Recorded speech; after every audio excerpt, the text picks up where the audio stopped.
of Human Bondage by W. Somerset Maugham. Chapter 85. About a fortnight after this, Philip, coming home one evening after his day's work at the hospital, knocked at the door of Cronshaw's room. He got no answer and walked in.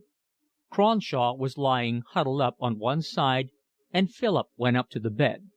He did not know whether Cronshaw was asleep or merely lay there in one of his uncontrollable fits of irritability. He was surprised to see that his mouth was open. He touched his shoulder. Philip gave a cry of dismay. He slipped his hand under Cronshaw's shirt and felt his heart. He did not know what to do. Helplessly, because he had heard of this being done, he held a looking-glass in front of his mouth. It startled him to be alone with Cronshaw. He had his hat and coat still on, and he ran down the stairs into the street. He hailed a cab and drove to Harley Street. Dr. Tyrell was in. "I say, would you mind coming at once? I think Cronshaw's dead.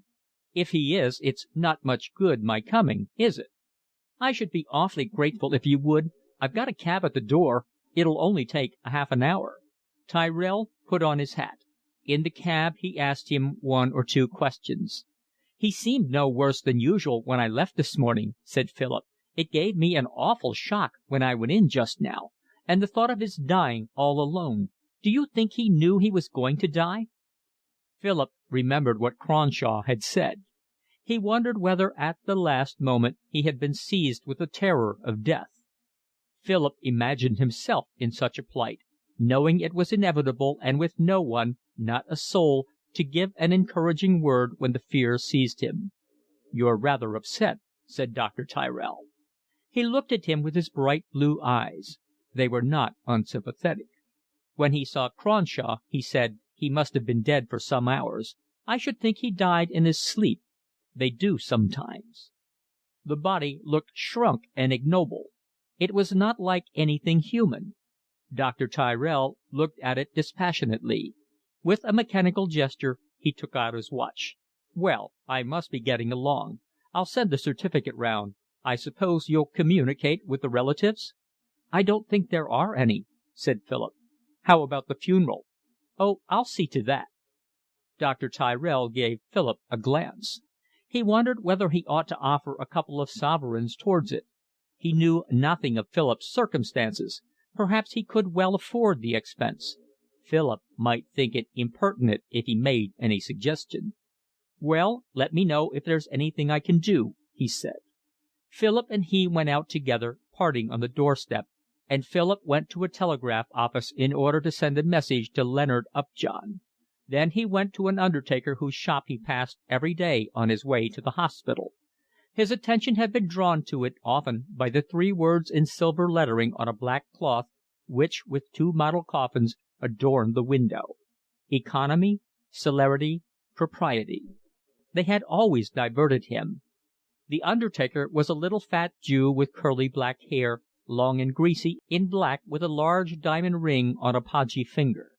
He received Philip with a peculiar manner formed by the mingling of his natural blatancy with the subdued air proper to his calling. He quickly saw that Philip was very helpless, and promised to send round a woman at once to perform the needful offices. His suggestions for the funeral were very magnificent, and Philip felt ashamed of himself when the undertaker seemed to think his objections mean. It was horrible to haggle on such a matter, and finally Philip consented to an expensiveness which he could ill afford. "I quite understand, sir," said the undertaker. "You don't want any show in that. I'm not a believer in ostentation myself, mind you. But you want it done gentlemanly like. You leave it to me. I'll do it as cheap as it can be done, having regard to what's right and proper. I can't say more than that, can I?" Philip went home to eat his supper, and while he ate the woman came along to lay out the corpse. Presently a telegram arrived from Leonard Upjohn. "Shocked and grieved beyond measure. Regret cannot come tonight. Dining out. With you early tomorrow. Deepest sympathy, Upjohn." In a little while the woman knocked at the door of the sitting room. "I've done now, sir. Will you come and look at him and see it's all right?" Philip followed her. Cronshaw was laying on his back with his eyes closed and his hands folded piously across his chest. "You ought by rights to 'ave a few flowers, sir." "I'll get some to morrow." She gave the body a glance of satisfaction. She had performed her job, and now she rolled down her sleeves, took off her apron, and put on her bonnet. Philip asked her how much he owed her. "Well, sir, some give me 2 and 6 and some give me 5 shillings." Philip was ashamed to give her less than the larger sum. She thanked him with just so much effusiveness as was seemly in presence of the grief he might be supposed to feel, and left him. Philip went back into his sitting room, cleared away the remains of his supper, and sat down to read Walsham's Surgery. He found it difficult. He was singularly nervous. When there was a sound on the stairs he jumped, and his heart beat violently. That thing in the adjoining room, which had been a man and now was nothing, frightened him. The silence seemed alive, as if some mysterious movement were taking place within it. The presence of death weighed upon these rooms, unearthly and terrifying. Philip felt a sudden horror for what had once been his friend. He tried to force himself to read, but presently pushed away his book in despair. What troubled him was the absolute futility of the life which had just ended. It did not matter if Cronshaw was alive or dead. It would have been just as well if he had never lived. Philip thought of Cronshaw young, and it needed an effort of imagination to picture him slender, with a springing step, and with hair on his head, buoyant and hopeful. Philip's rule of life, to follow one's instincts with due regard to the policeman round the corner, had not acted very well there. It was because Cronshaw had done this that he had made such a lamentable failure of existence. It seemed that the instincts could not be trusted. Philip was puzzled, and he asked himself what rule of life was there if that one was useless, and why people acted in one way rather than in another. They acted according to their emotions, but their emotions might be good or bad. It seemed just a chance whether they led to triumph or disaster. Life seemed an inextricable confusion. Men hurried hither and thither, urged by forces they knew not, and the purpose of it all escaped them. They seemed to hurry just for hurrying's sake. Next morning Leonard Upjohn appeared with a small wreath of laurel. He was pleased with his idea of crowning the dead poet with this, and attempted, notwithstanding Philip's disapproving silence, to fix it on the bald head. But the wreath fitted grotesquely. It looked like the brim of a hat worn by a low comedian in a music hall. "I'll put it over his heart instead," said Upjohn. "You put it on his stomach," remarked Philip. Upjohn gave a thin smile. "Only a poet knows where lies a poet's heart," he answered. They went back into the sitting room, and Philip told him what arrangements he had made for the funeral. "I hope you spared no expense. I should like the hearse to be followed by a long string of empty coaches, and I should like the horses to wear tall, nodding plumes, and there should be a vast number of mutes with long streamers on their hats. I like the thought of all those empty coaches. As the cost of the funeral will apparently fall on me, and I'm not overly flush just now, I've tried to make it as moderate as possible." "But, my dear fellow, in that case why didn't you get him a pauper's funeral? There would have been something poetic in that. You have an unerring instinct for mediocrity." Philip flushed a little, but did not answer. And next day he and Upjohn followed the hearse in the one carriage which Philip had ordered. Lawson, unable to come, had sent a wreath, and Philip, so that the coffin should not seem too neglected, had bought a couple. On the way back the coachman whipped up his horses. Philip was dog-tired and presently went to sleep. He was awakened by Upjohn's voice. "It's rather lucky the poems haven't come out yet. I think we'd better hold them back a bit, and I'll write a preface. I began thinking of it during the drive to the cemetery. I believe I can do something rather good. Anyhow, I'll start with an article in the Saturday." Philip did not reply, and there was a silence between them. At last Upjohn said: "I dare say I'd be wiser not to whittle away my copy. I think I'll do an article for one of the reviews, and then I can just print it afterwards as a preface." Philip kept his eye on the monthlies, and a few weeks later it appeared. The article made something of a stir, and extracts from it were printed in many of the papers. It was a very good article, vaguely biographical, for no one knew much of Cronshaw's early life, but delicate, tender, and picturesque. Leonard Upjohn in his intricate style drew graceful little pictures of Cronshaw in the Latin Quarter, talking, writing poetry. Cronshaw became a picturesque figure, an English Verlaine, and Leonard Upjohn's coloured phrases took on a tremulous dignity, a more pathetic grandiloquence as he described the sordid end, the shabby little room in Soho, and with a reticence which was wholly charming and suggested a much greater generosity than modesty allowed him to state, the efforts he made to transport the poet to some cottage embowered with honeysuckle amid a flowering orchard. And the lack of sympathy, well-meaning but so tactless, which had taken the poet instead to the vulgar respectability of Kennington. Leonard Upjohn described Kennington with that restrained humour which a strict adherence to the vocabulary of Sir Thomas Browne necessitated. With delicate sarcasm he narrated the last weeks, the patience with which Cronshaw bore the well-meaning clumsiness of the young student who had appointed himself his nurse, and the pitifulness of that divine vagabond in those hopelessly middle-class surroundings. Beauty from ashes. He quoted from Isaiah. It was a triumph of irony for that outcast poet to die amid the trappings of vulgar respectability.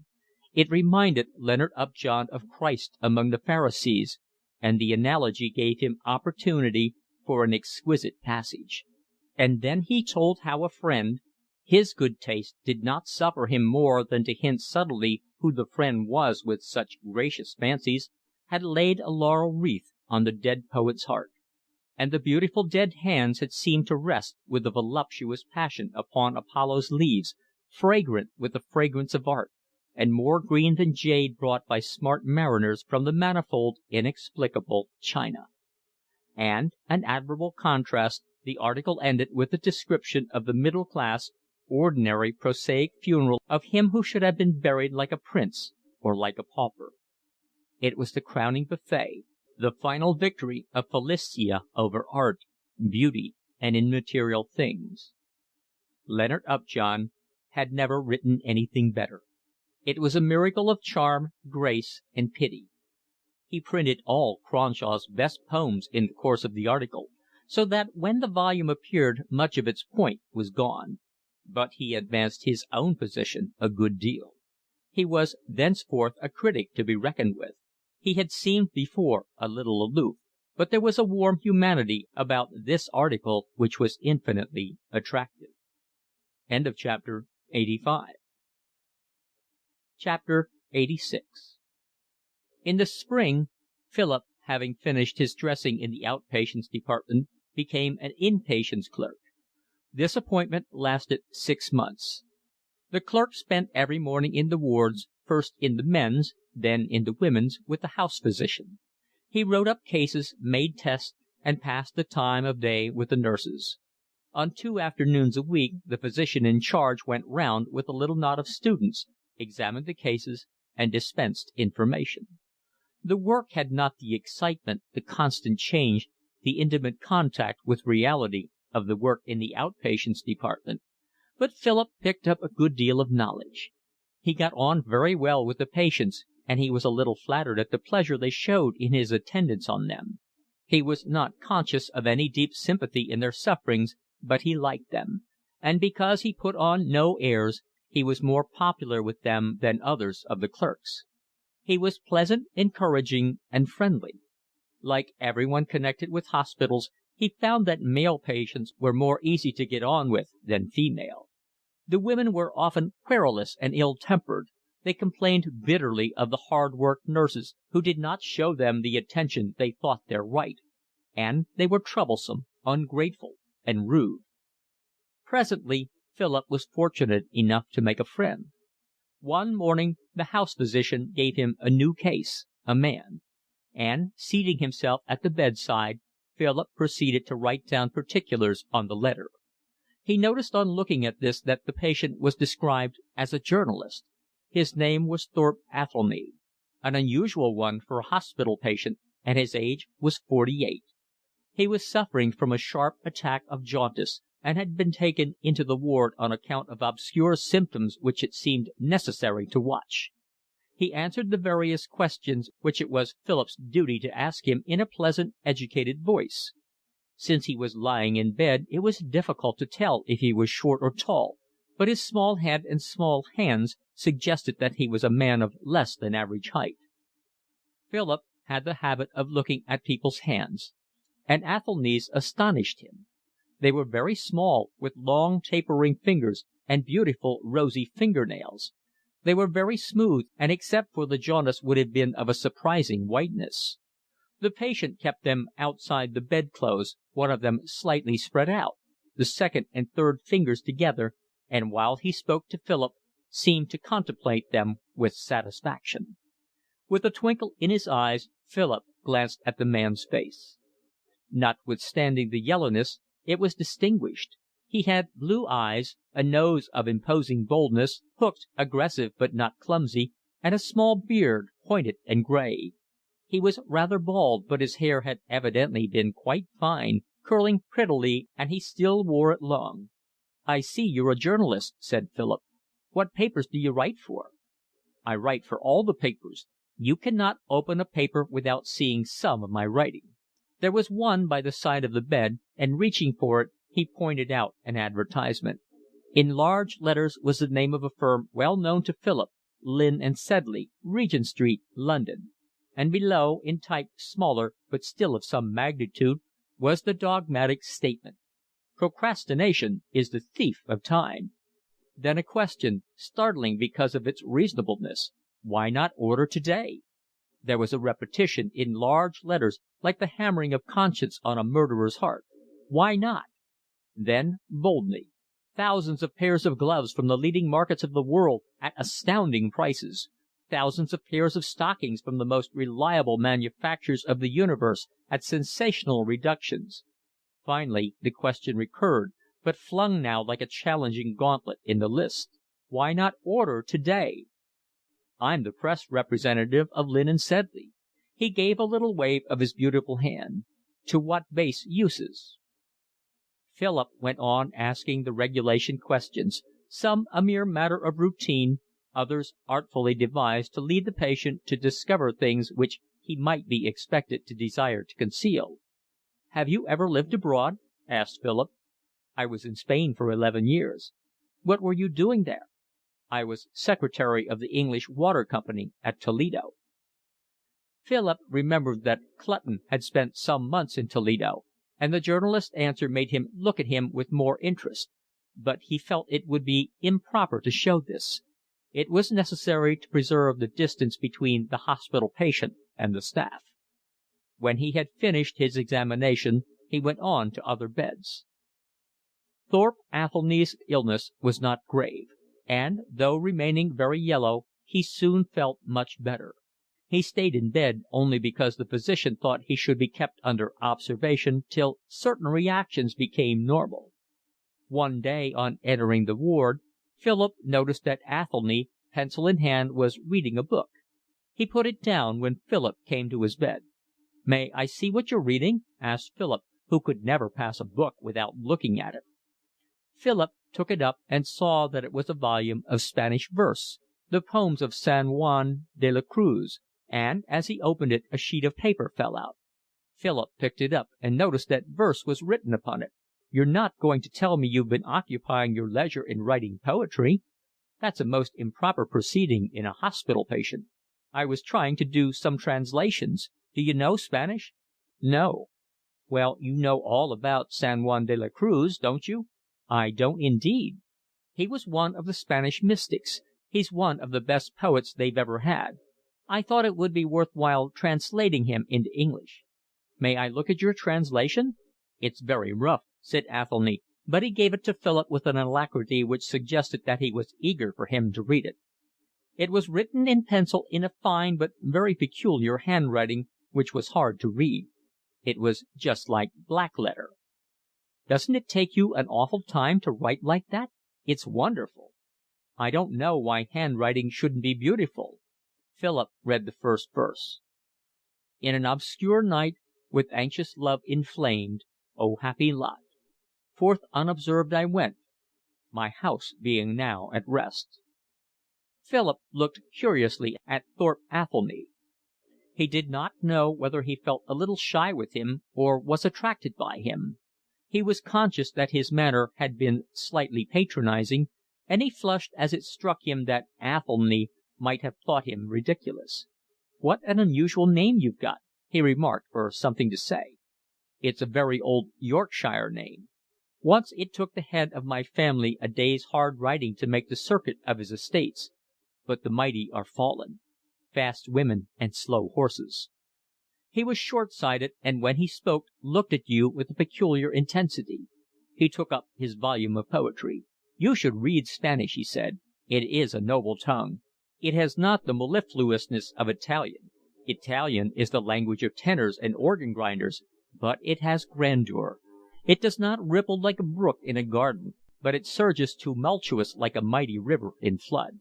His grandiloquence amused Philip, but he was sensitive to rhetoric, and he listened with pleasure while Athelny, with picturesque expressions and the fire of a real enthusiasm, described to him the rich delight of reading Don Quixote in the original and the music, romantic, limpid, passionate, of the enchanting Calderon. "I must get on with my work," said Philip presently. "Oh, forgive me, I forgot. I will tell my wife to bring me a photograph of Toledo, and I will show it to you. Come and talk with me when you have the chance. You don't know what a pleasure it gives me." During the next few days, in moments snatched whenever there was opportunity, Philip's acquaintance with the journalist increased. Thorpe Athelny was a good talker. He did not say brilliant things, but he talked inspiringly, with an eager vividness which fired the imagination. Philip, living so much in a world of make-believe, found his fancy teeming with new pictures. Athelny had very good manners. He knew much more than Philip, both of the world and of books.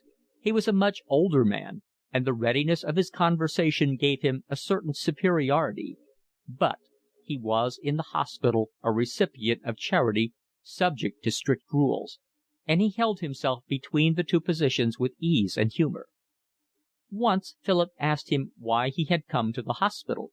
"Oh, my principle is to profit by all the benefits that society provides. I take advantage of the age I live in. When I'm ill, I get myself patched up in a hospital, and I have no false shame, and I send my children to be educated at the board school." "Do you really?" said Philip.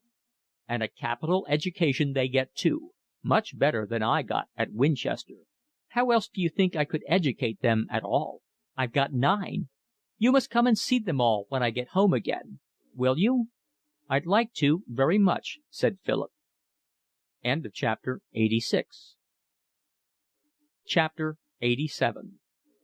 10 days later Thorpe Athelny was well enough to leave the hospital. He gave Philip his address, and Philip promised to dine with him at 1 o'clock on the following Sunday. Athelny had told him that he lived in a house built by Inigo Jones. He had raved, as he raved over everything, over the balustrade of old oak, and when he came down to open the door for Philip, he made him at once admire the elegant carving of the lintel. It was a shabby house, badly needing a coat of paint, but with the dignity of its period, in a little street between Chancery Lane and Holborn, which had once been fashionable, but was now little better than a slum. There was a plan to pull it down in order to put up handsome offices. Meanwhile, the rents were small, and Athelny was able to get the 2 upper floors at a price which suited his income. Philip had not seen him up before, and was surprised at his small size. He was not more than 5 feet and 5 inches high. He was dressed fantastically in blue linen trousers, of the sort worn by working men in France, and a very old brown velvet coat. He wore a bright red sash round his waist, a low collar, and for tie a flowing bow of the kind used by the comic Frenchmen in the pages of Punch. He greeted Philip with enthusiasm. He began talking at once of the house and passed his hand lovingly over the balusters. "Look at it, feel it, it's like silk. What a miracle of grace. and in 5 years the housebreaker will sell it for firewood." He insisted on taking Philip into a room on the first floor, where a man in shirt sleeves, a blousy woman, and 3 children were having their Sunday dinner. "I've just brought this gentleman in to show him your ceiling. Did you ever see anything so wonderful? How are you, Mrs. Hodgson? This is Mr. Carey, who looked after me when I was in the hospital." "Come in, sir," said the man. "Any friend of Mr. Athelny's is welcome. Mr. Athelny shows the ceiling to all his friends, and it don't matter what we're doin', if we're in bed or if I'm 'avin' a wash, in he comes." Philip could see that they looked upon Athelny as a little queer, but they liked him none the less, and they listened open-mouthed while he discoursed with his impetuous fluency on the beauty of the 17th century ceiling. "What a crime to pull this down, Hodgson? You're an influential citizen. Why don't you write to the papers and protest?" The man in shirt sleeves gave a laugh and said to Philip, "Mr. Athelny will 'ave his little joke. They do say these houses are that insanitory it's not safe to live in them." "Sanitation be damned. Give me art," cried Athelny. "I've got 9 children and they thrive on bad drains. No, I'm not going to take any risk. None of your newfangled notions for me. When I move from here, I'm going to make sure the drains are bad before I take anything." There was a knock at the door, and a little fair-haired girl opened it.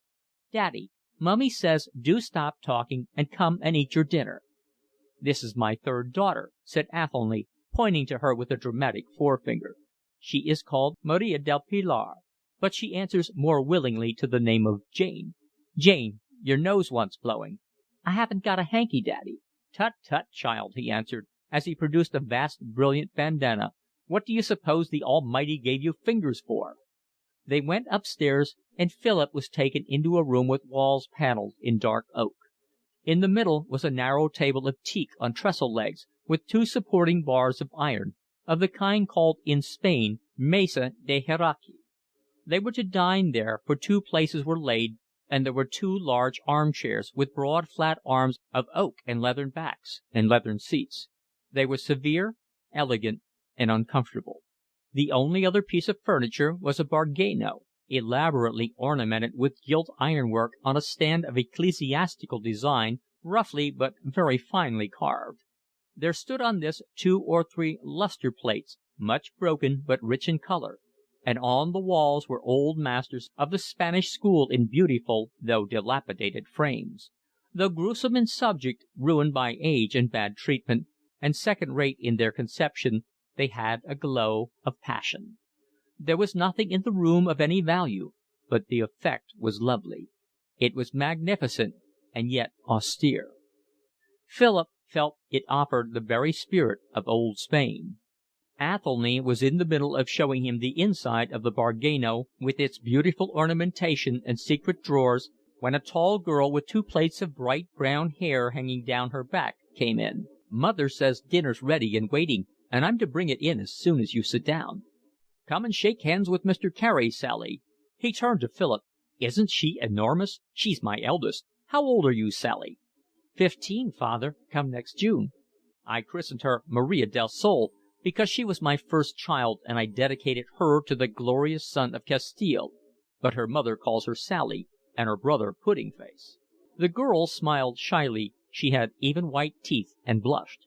She was well set up, tall for her age, with pleasant grey eyes and a broad forehead. She had red cheeks. "Go and tell your mother to come in and shake hands with Mr. Carey before he sits down." "Mother says she'll come in after dinner. She hasn't washed herself yet." "Then we'll go in and see her ourselves. He mustn't eat the Yorkshire pudding till he's shaken the hand that made it." Philip followed his host into the kitchen. It was small and much overcrowded. There had been a lot of noise, but it stopped as soon as the stranger entered. There was a large table in the middle, and round it, eager for dinner, were seated Athelny's children. A woman was standing at the oven, taking out baked potatoes one by one. "Here's Mr. Carey, Betty," said Athelny. "Fancy bringing him in here. What will he think?" She wore a dirty apron, and the sleeves of her cotton dress were turned up above her elbows. She had curling pins in her hair. Mrs. Athelny was a large woman, a good 3 inches taller than her husband, fair, with blue eyes, and a kindly expression. She had been a handsome creature, but advancing years and the bearing of many children had made her fat and blousy. Her blue eyes had become pale, her skin was coarse and red, the colour had gone out of her hair. She straightened herself, wiped her hand on her apron, and held it out. "You're welcome, sir," she said in a slow voice with an accent that seemed oddly familiar to Philip. "Athelny said you was very kind to him in the 'orspital." "Now you must be introduced to the live stock," said Athelny. "That is Thorpe." He pointed to a chubby boy with curly hair. "He is my eldest son, heir to the title, estates, and responsibilities of the family. There is Athelstan, Howard, Edward." He pointed with his forefinger to three smaller boys, all rosy, healthy, and smiling, though when they felt Philip's smiling eyes upon them, they looked down shyly at their plates. "Now, the girls in order. Maria del Sol." "Puddin' face," said one of the small boys. "Your sense of humour is rudimentary, my son. Maria de los Mercedes, Maria del Pilar, Maria de la Concepcion, Maria del Rosario." "I call them Sally, Molly, Connie, Rosie, and Jane," said Mrs. Athelny. "Now, Athelny, you go into your own room and I'll send you your dinner. I'll let the children come in afterwards for a bit when I've washed them. My dear, if I'd had the naming of you I should have called you Maria of the Soapsuds. You're always torturing these wretched brats with soap. You go first, Mr. Carey, or I shall never get him to sit down and eat his dinner."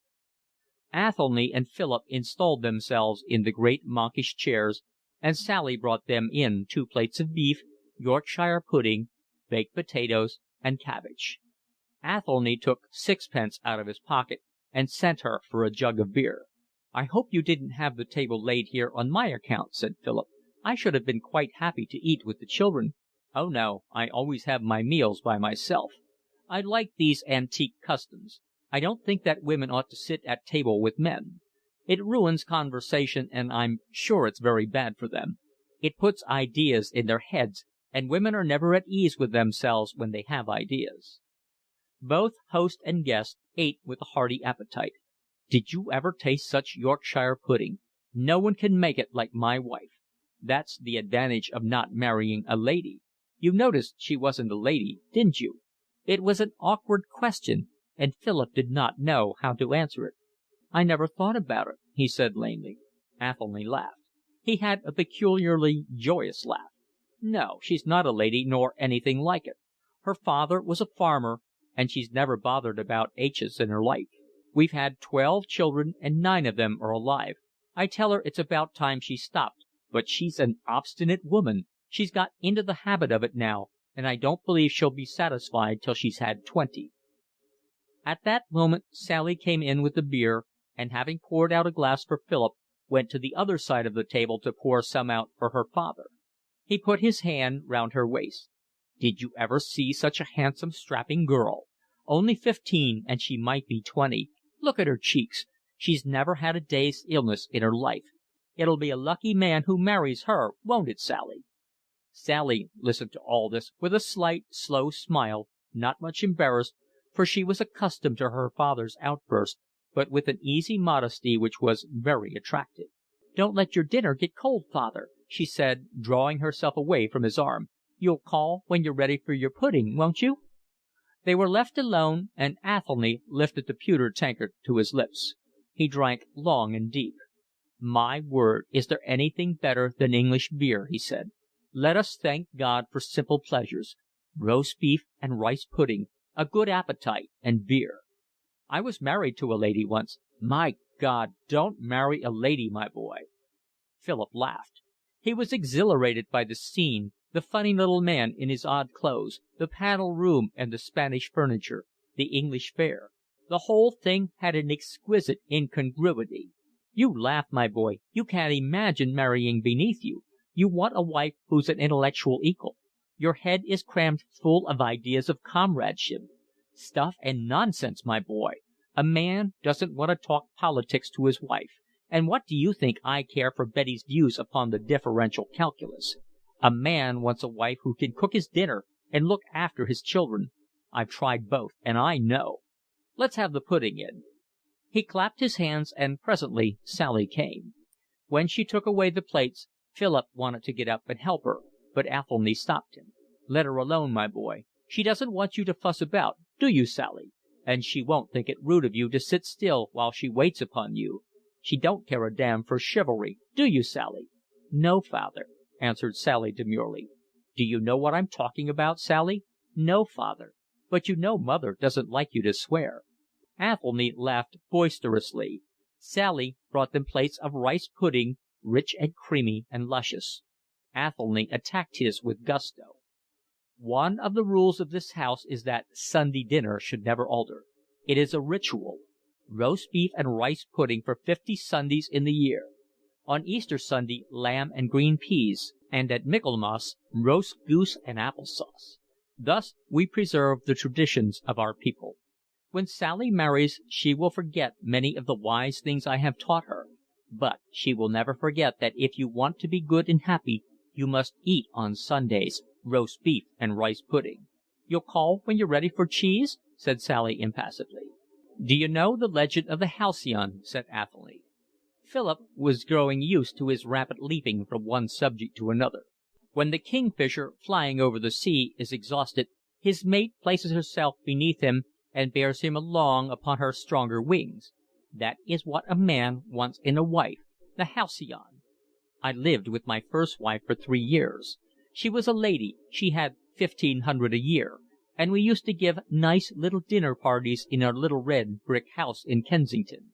She was a charming woman, they all said so, the barristers and their wives who dined with us, and the literary stockbrokers, and the budding politicians. Oh, she was a charming woman. She made me go to church in a silk hat and a frock coat. She took me to classical concerts, and she was very fond of lectures on Sunday afternoon. And she sat down to breakfast every morning at 8:30, and if I was late breakfast was cold. And she read the right books, admired the right pictures, and adored the right music. My God, how that woman bored me! She is charming still, and she lives in the little red brick house in Kensington, with Morris papers and Whistler's etchings on the walls, and gives the same nice little dinner parties, with veal creams and ices from Gunter's, as she did 20 years ago. Philip did not ask by what means the ill-matched couple had separated, but Athelny told him. "Betty's not my wife, you know. My wife wouldn't divorce me. The children are bastards, every jack one of them, and are they any the worse for that? Betty was one of the maids in the little red brick house in Kensington. 4 or 5 years ago I was on my uppers, and I had 7 children, and I went to my wife and asked her to help me. She said she'd make me an allowance if I'd give up Betty and go abroad. Can you see me giving Betty up? We starved for a while instead. My wife said I loved the gutter. I've degenerated. I've come down in the world.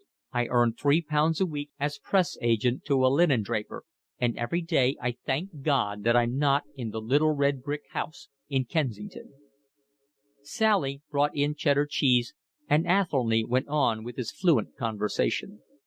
"It's the greatest mistake in the world to think that one needs money to bring up a family. You need money to make them gentlemen and ladies, but I don't want my children to be ladies and gentlemen.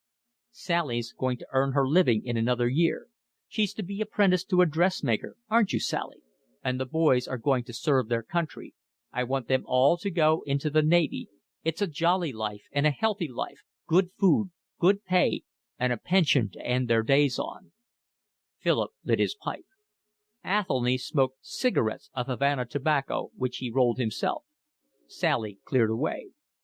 Philip was reserved, and it embarrassed him to be the recipient of so many confidences. Athelny, with his powerful voice in the diminutive body, with his bombast, with his foreign look, with his emphasis, was an astonishing creature. He reminded Philip a good deal of Cronshaw. He appeared to have the same independence of thought, the same bohemianism, but he had an infinitely more voracious temperament. His mind was coarser, and he had not that interest in the abstract which made Cronshaw's conversation so captivating. Athelny was very proud of the county family to which he belonged. He showed Philip photographs of an Elizabethan mansion, and told him The Athelnys have lived there for 7 centuries, my boy. Ah, if you saw the chimney pieces and the ceilings!" There was a cupboard in the wainscoting, and from this he took a family tree.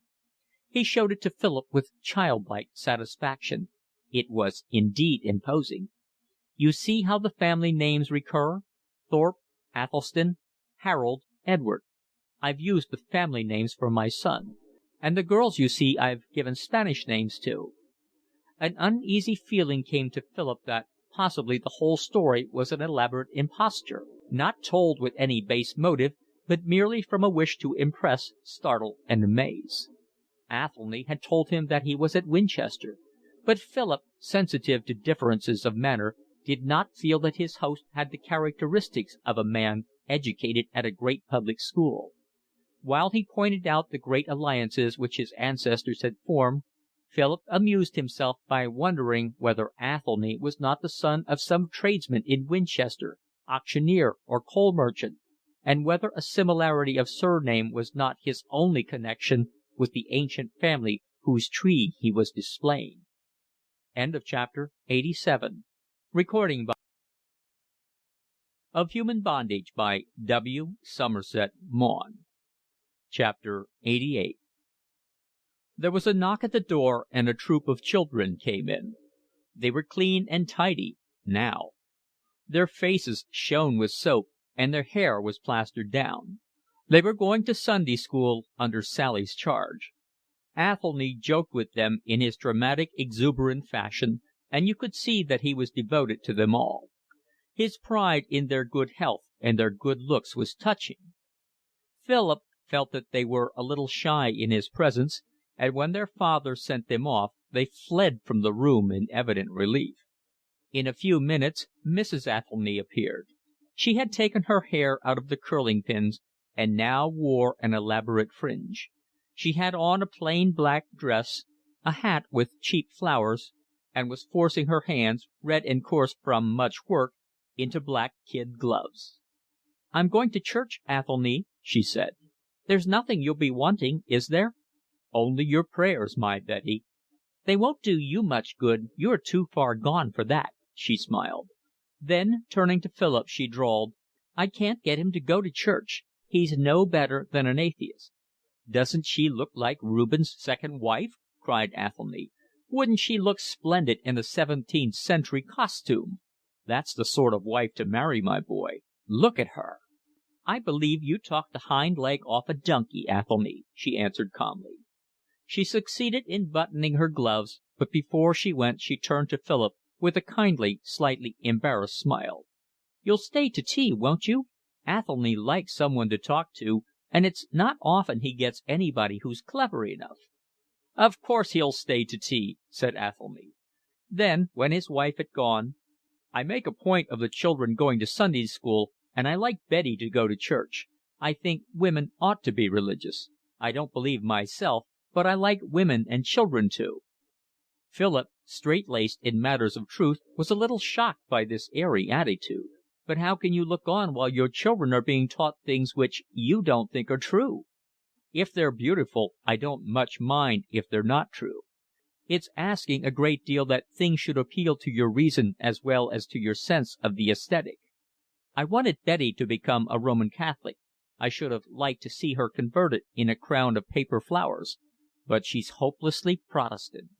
Besides, religion is a matter of temperament. You will believe anything if you have the religious turn of mind, and if you haven't it doesn't matter what beliefs were instilled into you, you will grow out of them. Perhaps religion is the best school of morality. It is like one of those drugs you gentlemen use in medicine which carries another in solution. It is of no efficacy in itself, but enables the other to be absorbed. You take your morality because it is combined with religion. You lose the religion and the morality stays behind. A man is more likely to be a good man if he has learned goodness through the love of God than through a perusal of Herbert Spencer. This was contrary to all Philip's ideas.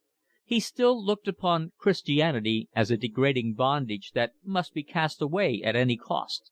It was connected subconsciously in his mind with the dreary services in the cathedral at Tercanbury, and the long hours of boredom in the cold church at Blackstable.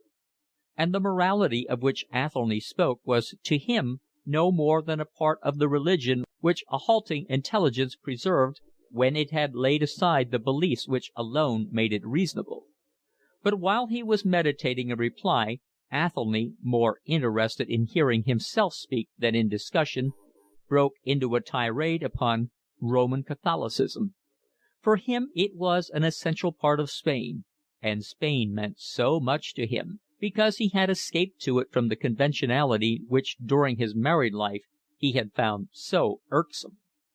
With large gestures and in the emphatic tone which made what he said so striking, Athelny described to Philip the Spanish cathedrals with their vast dark spaces, the massive gold of the altarpieces, and the sumptuous ironwork, gilt and faded, the air laden with incense, the silence.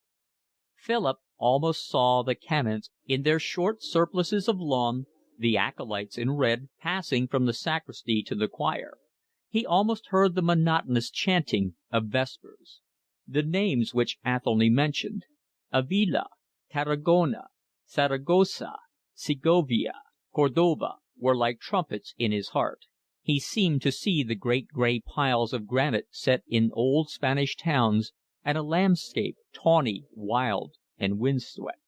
"I always thought I should love to go to Seville," he said casually, when Athelny, with one hand dramatically uplifted, paused for a moment.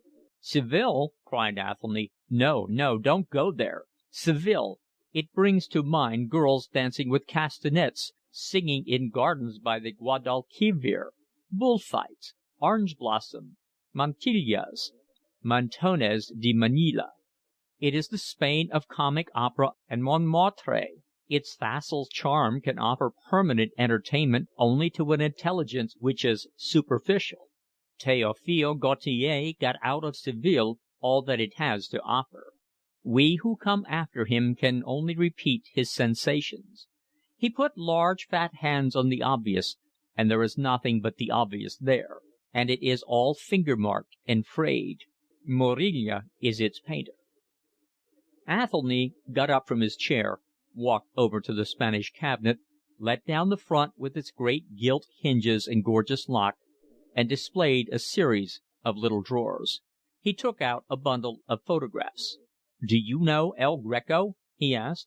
"Oh, I remember one of the men in Paris was awfully impressed by him." El Greco was the painter of Toledo.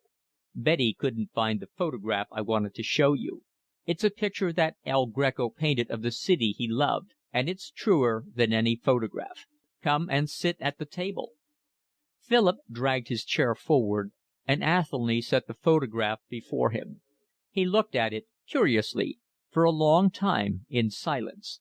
He stretched out his hand for other photographs, and Athelny passed them to him. He had never before seen the work of that enigmatic master, and at the first glance he was bothered by the arbitrary drawing. The figures were extraordinarily elongated. The heads were very small. The attitudes were extravagant. This was not realism, and yet, even in the photographs you had the impression of a troubling reality. Athelny was describing eagerly, with vivid pleasures, but Philip only heard vaguely what he said. He was puzzled. He was curiously moved. These pictures seemed to offer some meaning to him, but he did not know what the meaning was. There were portraits of men with large, melancholy eyes, which seemed to say you knew not what. There were long monks in the Franciscan habit or in the Dominican, with distraught faces, making gestures whose sense escaped you. There was an Assumption of the Virgin. There was a Crucifixion in which the painter, by some magic of feeling, had been able to suggest that the flesh of Christ's dead body was not human flesh only, but divine. And there was an Ascension in which the Saviour seemed to surge up towards the empyrean, and yet to stand upon the air as steadily as though it were solid ground. The uplifted arms of the apostles, the sweep of their draperies, their ecstatic gestures, gave an impression of exultation and of holy joy. The background of nearly all was the sky by night, the dark night of the soul, with wild clouds swept by strange winds of hell and lit luridly by an uneasy moon. "I've seen that sky in Toledo over and over again," said Athelny. "I have an idea that when first El Greco came to the city it was by such a night, and it made so vehement an impression upon him that he could never get away from it." Philip remembered how Clutton had been affected by this strange master, whose work he now saw for the first time. He thought that Clutton was the most interesting of all the people he had known in Paris. His sardonic manner, his hostile aloofness, had made it difficult to know him, but it seemed to Philip, looking back, that there had been in him a tragic force which sought vainly to express itself in painting. He was a man of unusual character, mystical after the fashion of a time that had no leaning to mysticism, who was impatient with life because he found himself unable to say the things which the obscure impulses of his heart suggested. His intellect was not fashioned to the uses of the spirit. It was not surprising that he felt a deep sympathy with the Greek who had devised a new technique to express the yearnings of his soul.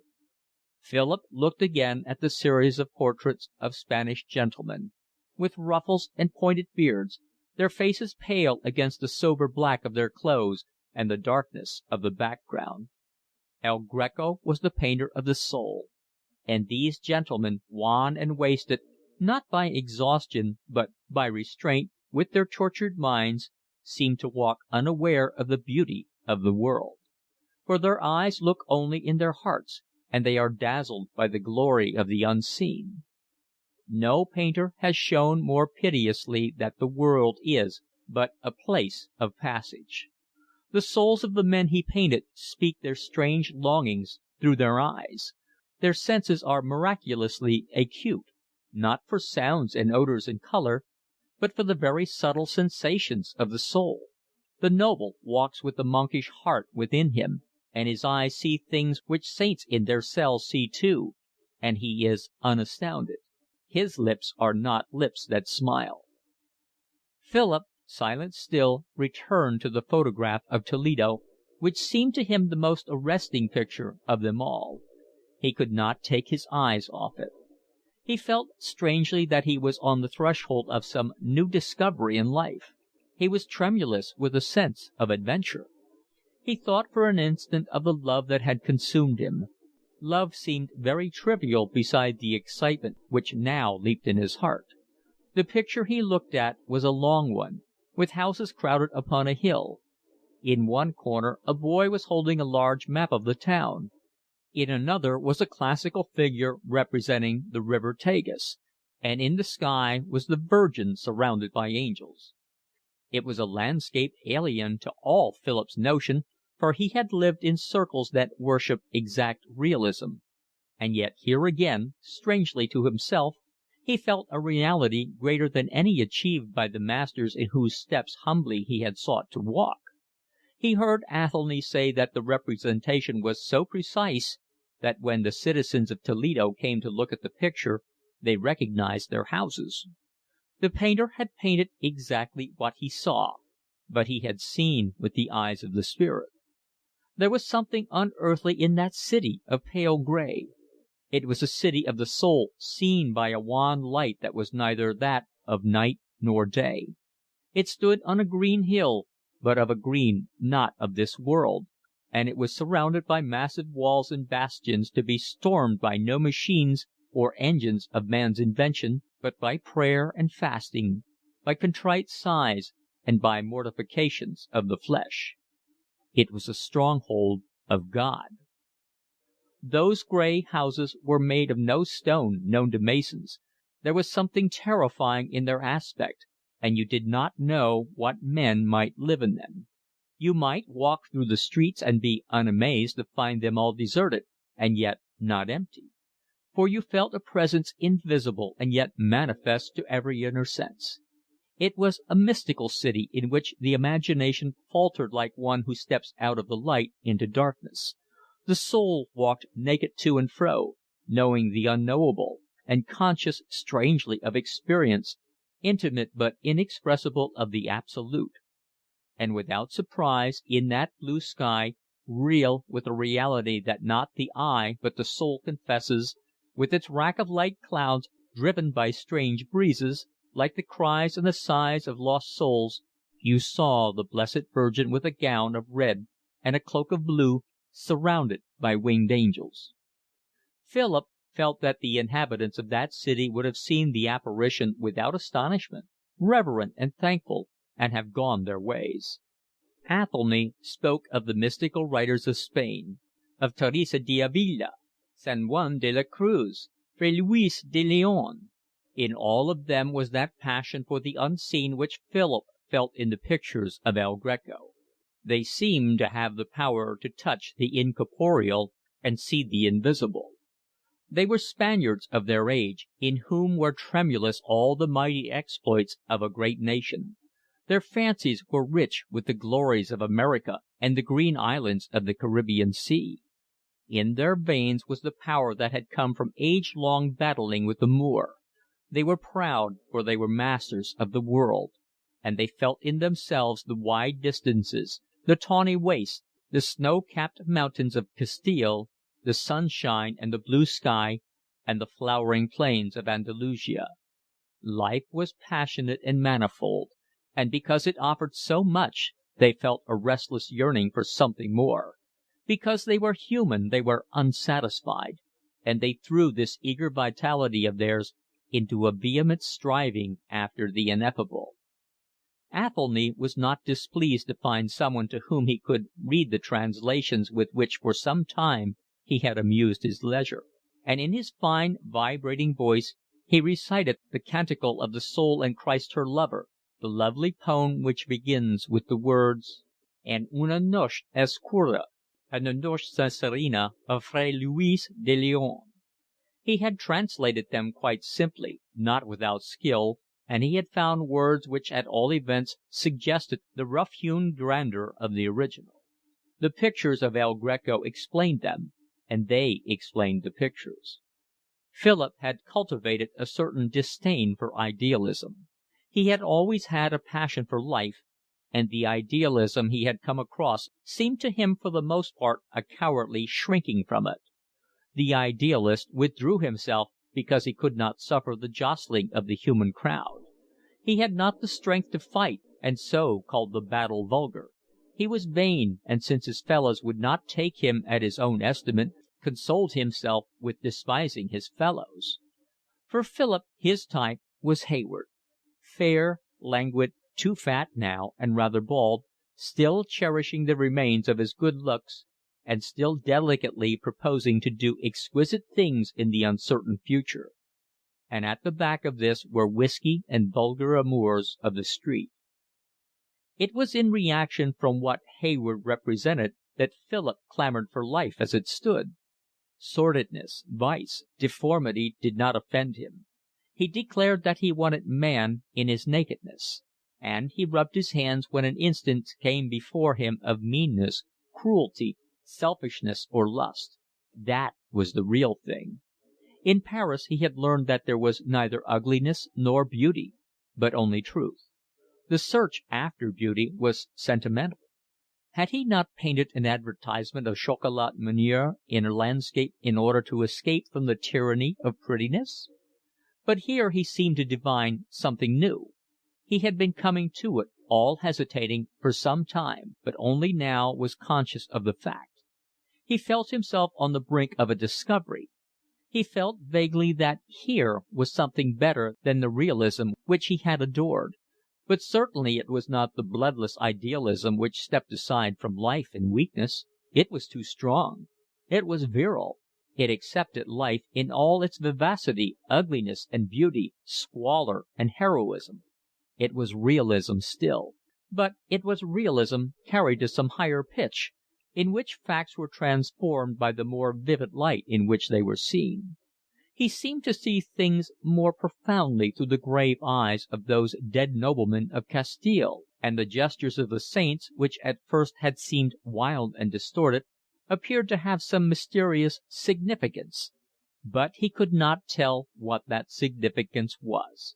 It was like a message which it was very important for him to receive, but it was given him in an unknown tongue, and he could not understand. He was always seeking for a meaning in life, and here it seemed to him that a meaning was offered. But it was obscure and vague. He was profoundly troubled. He saw what looked like the truth as by flashes of lightning on a dark stormy night you might see a mountain range. He seemed to see that a man need not leave his life to chance, but that his will was powerful. He seemed to see that self-control might be as passionate and as active as the surrender to passion. He seemed to see that the inward life might be as manifold, as varied, as rich with experience, as the life of one who conquered realms and explored unknown lands. Chapter 89.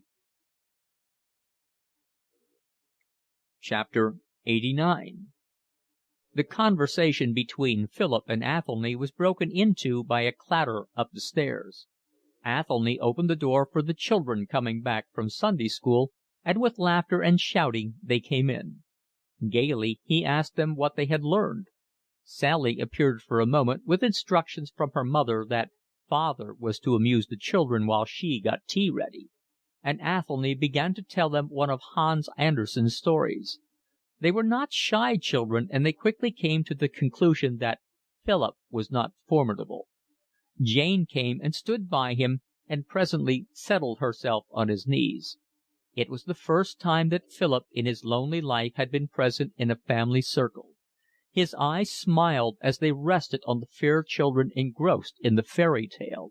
The life of his new friend, eccentric as it appeared at first glance, seemed now to have the beauty of perfect naturalness. Sally came in once more. "Now then, children, tea's ready," she said. Jane slipped off Philip's knees, and they all went back to the kitchen. Sally began to lay the cloth on the long Spanish table. "Mother says, shall she come and have tea with you?" she asked.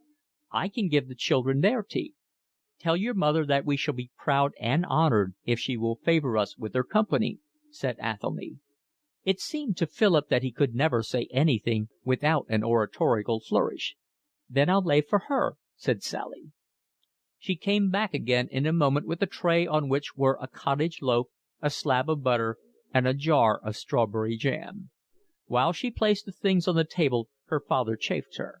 He said it was quite time she was walking out.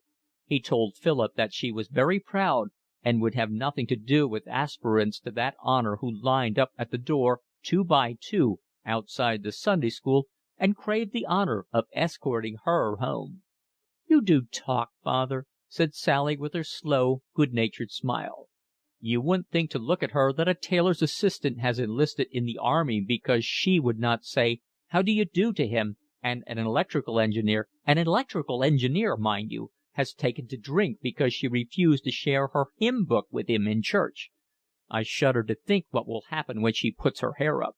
"Mother'll bring the tea along herself," said Sally.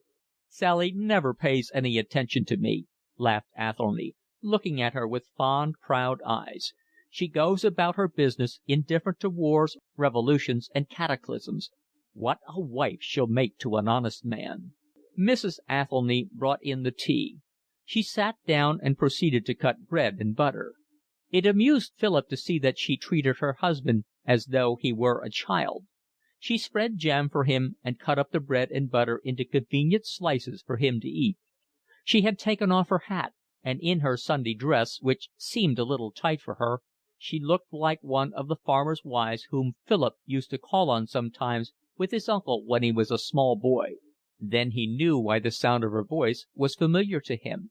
She spoke just like the people round Blackstable. "What part of the country do you come from?" he asked her. "I'm a Kentish woman. I come from Ferne." "I thought as much. My uncle's vicar of Blackstable." "That's a funny thing now," she said. "I was wondering in church just now whether you was any connection of Mr. Carey. Many's the time I've seen him. A cousin of mine married Mr. Barker of Roxley Farm, over by Blackstable Church, and I used to go and stay there often when I was a girl. Isn't that a funny thing now?" She looked at him with a new interest, and a brightness came into her faded eyes. She asked him whether he knew Ferne. It was a pretty village, about 10 miles across country from Blackstable, and the Vicar had come over sometimes to Blackstable for the harvest Thanksgiving. She mentioned names of various farmers in the neighbourhood.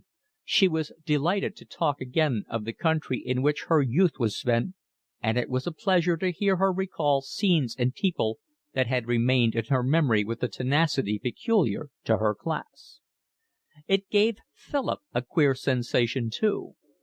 A breath of the countryside seemed to be wafted into that panelled room in the middle of London. He seemed to see the fat Kentish fields with their stately elms, and his nostrils dilated with the scent of the air. It is laden with the salt of the North Sea, and that makes it keen and sharp. Philip did not leave the Athelnys till 10 o'clock. The children came in to say good night at 8, and quite naturally put up their faces for Philip to kiss. His heart went out to them. Sally only held out her hand. "Sally never kisses gentlemen till she's seen them twice," said her father. "You must ask me again then," said Philip. "You mustn't take any notice of what father says," remarked Sally with a smile. "She's a most self-possessed young woman," added her parent. They had supper of bread and cheese and beer, while Mrs. Athelny was putting the children to bed, and when Philip went into the kitchen to bid her good night (she had been sitting there resting herself and reading the Weekly Dispatch) she invited him cordially to come again. "There's always a good dinner on Sundays so long as Athelny's in work," she said, "and it's a charity to come and talk to him." On the following Saturday Philip received a postcard from Athelny saying that they were expecting him to dinner next day; but fearing their means were not so much that Mr. Athelny would desire him to accept, Philip wrote back that he would only come to tea. He bought a large plum cake so that his entertainment should cost nothing. He found the whole family glad to see him, and the cake completed his conquest of the children.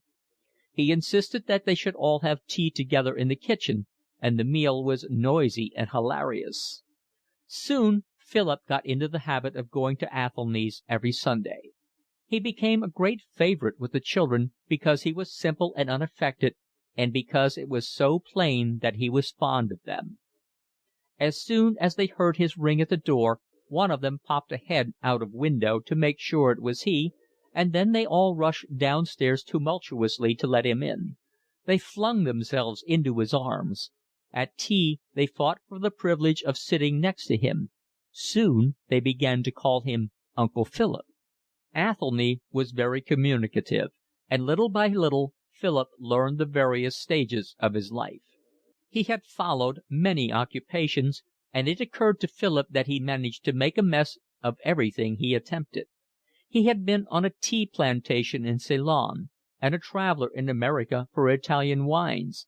His secretaryship of the water company in Toledo had lasted longer than any of his employments. He had been a journalist and for some time had worked as police court reporter for an evening paper.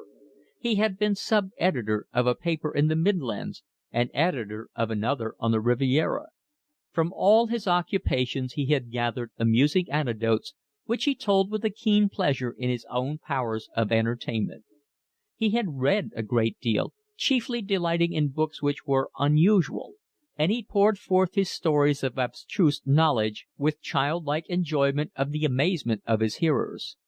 3 or 4 years before, abject poverty had driven him to take the job of press representative to a large firm of drapers, and though he felt the work unworthy his abilities, which he rated highly, the firmness of his wife and the needs of his family had made him stick to it. Chapter 90. When he left the Athelnys, Philip walked down Chancery Lane and along the Strand to get a bus at the top of Parliament Street. One Sunday, when he had known them about 6 weeks, he did this as usual, but he found the Kennington bus full.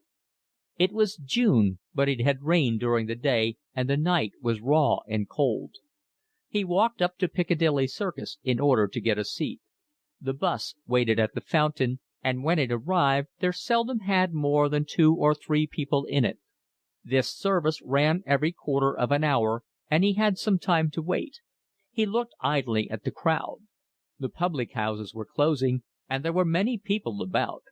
His mind was busy with the ideas Athelny had the charming gift of suggesting. Suddenly his heart stood still. He saw Mildred.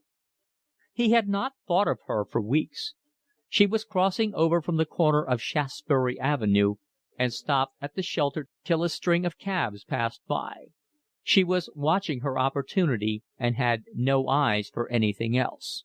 She wore a large black straw hat with a mass of feathers on it and a black silk dress. At that time it was fashionable for women to wear trains. The road was clear, and Mildred crossed, her skirt trailing on the ground, and walked down Piccadilly. Philip, his heart beating excitedly, followed her. He did not wish to speak to her, but he wondered where she was going at that hour. He wanted to get a look at her face. She walked slowly along and turned down Eyre Street and so got through into Regent Street. She walked up again towards the Circus. Philip was puzzled. He could not make out what she was doing. Perhaps she was waiting for somebody, and he felt a great curiosity to know who it was. She overtook a short man in a bowler hat who was strolling very slowly in the same direction as herself. She gave him a sidelong glance as she passed.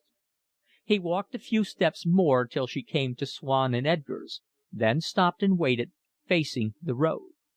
When the man came up, she smiled. The man stared at her for a moment, turned away his head, and sauntered on. Then Philip understood. He was overwhelmed with horror. For a moment he felt such a weakness in his legs that he could hardly stand. Then he walked after her quickly. He touched her on the arm. "Mildred." She turned round with a violent start. He thought that she reddened, but in the obscurity he could not see very well. For a while they stood and looked at one another without speaking. At last she said, "Fancy seeing you." He did not know what to answer. He was horribly shaken, and the phrases that chased one another through his brain seemed incredibly melodramatic. "It's awful," he gasped, almost to himself. She did not say anything more. She turned away from him and looked down at the pavement. He felt that his face was distorted with misery. "Is there anywhere we can go and talk?" "I don't want to talk," she said sullenly. "Leave me alone. Can't you?" The thought struck him that perhaps she was in urgent need of money and could not afford to go away at that hour. "I've got a couple of sovereigns on me if you're hard up," he blurted out. "I don't know what you mean. I was just walking along here on my way back to my lodgings. I expected to meet one of the girls from where I work." "For God's sake, don't lie now," he said. Then he saw that she was crying, and he repeated his questions. "Can't we go and talk somewhere? Can't I come back to your rooms?" "No, you can't do that," she sobbed. "I'm not allowed to take gentlemen in there. If you like, I'll meet you tomorrow." He felt certain that she would not keep an appointment. He was not going to let her go. "No, you must take me somewhere now." "Well, there is a room I know, but they'll charge 6 shillings for it." "I don't mind that. Where is it?" She gave him the address, and he called a cab. They drove to a shabby street beyond the British Museum, in the neighbourhood of Gray's Inn Road, and she stopped the cab at the corner. "They don't like you to drive up to the door," she said. They were the first words either of them had spoken since getting into the cab. They walked a few yards, and Mildred knocked 3 times, sharply, at a door. Philip noticed in the fanlight a cardboard on which was an announcement that apartments were to let.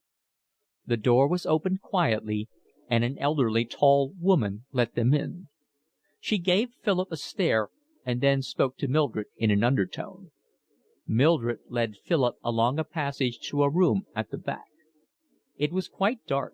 She asked him for a match and lit the gas. There was no globe, and the gas flared shrilly. Philip saw that he was in a dingy little bedroom with a suite of furniture painted to look like pine much too large for it. The lace curtains were very dirty. The grate was hidden by a large paper fan. Mildred sank on the chair which stood by the side of the chimney piece. Philip sat on the edge of the bed. He felt ashamed. He saw now that Mildred's cheeks were thick with rouge, her eyebrows were blackened, but she looked thin and ill, and the red on her cheeks exaggerated the greenish pallor of her skin.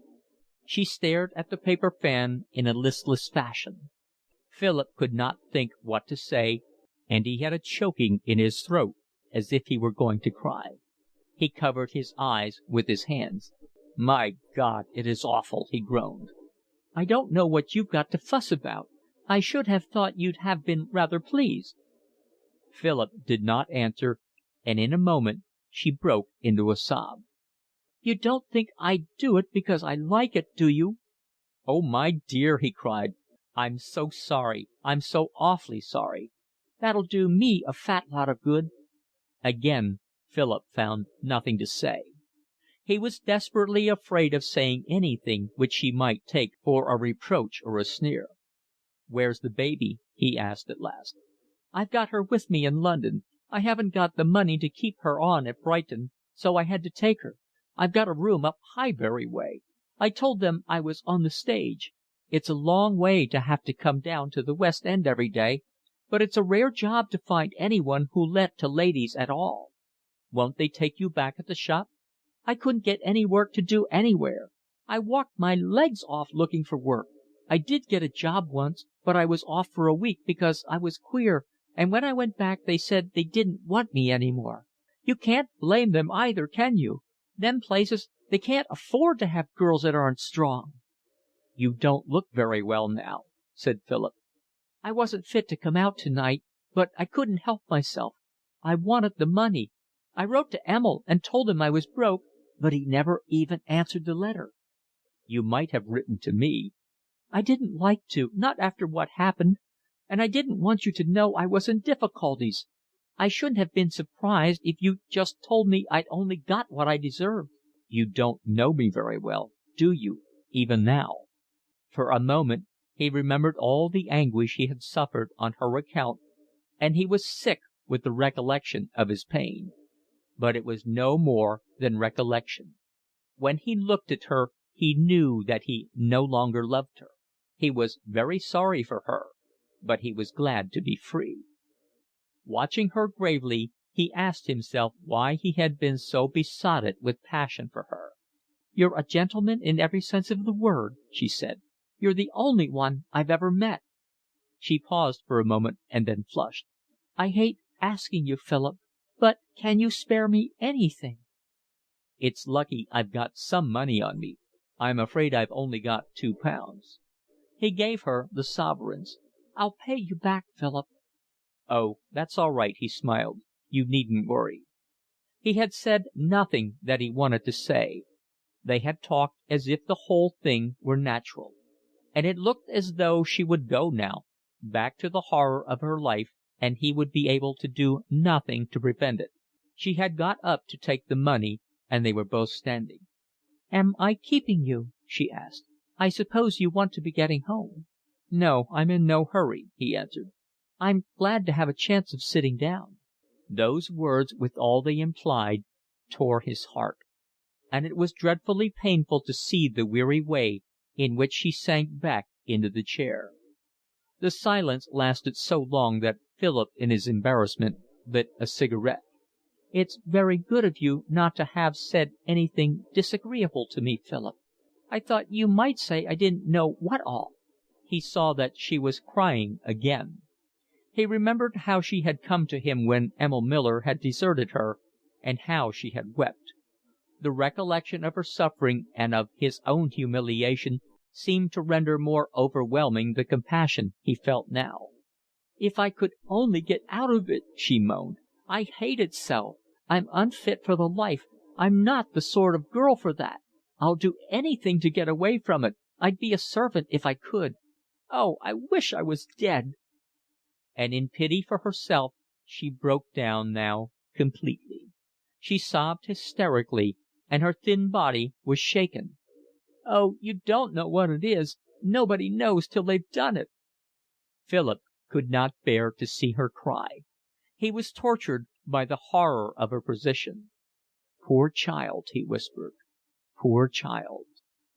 He was deeply moved. Suddenly he had an inspiration. It filled him with a perfect ecstasy of happiness.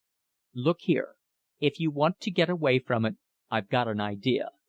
I'm frightfully hard up just now, I've got to be as economical as I can.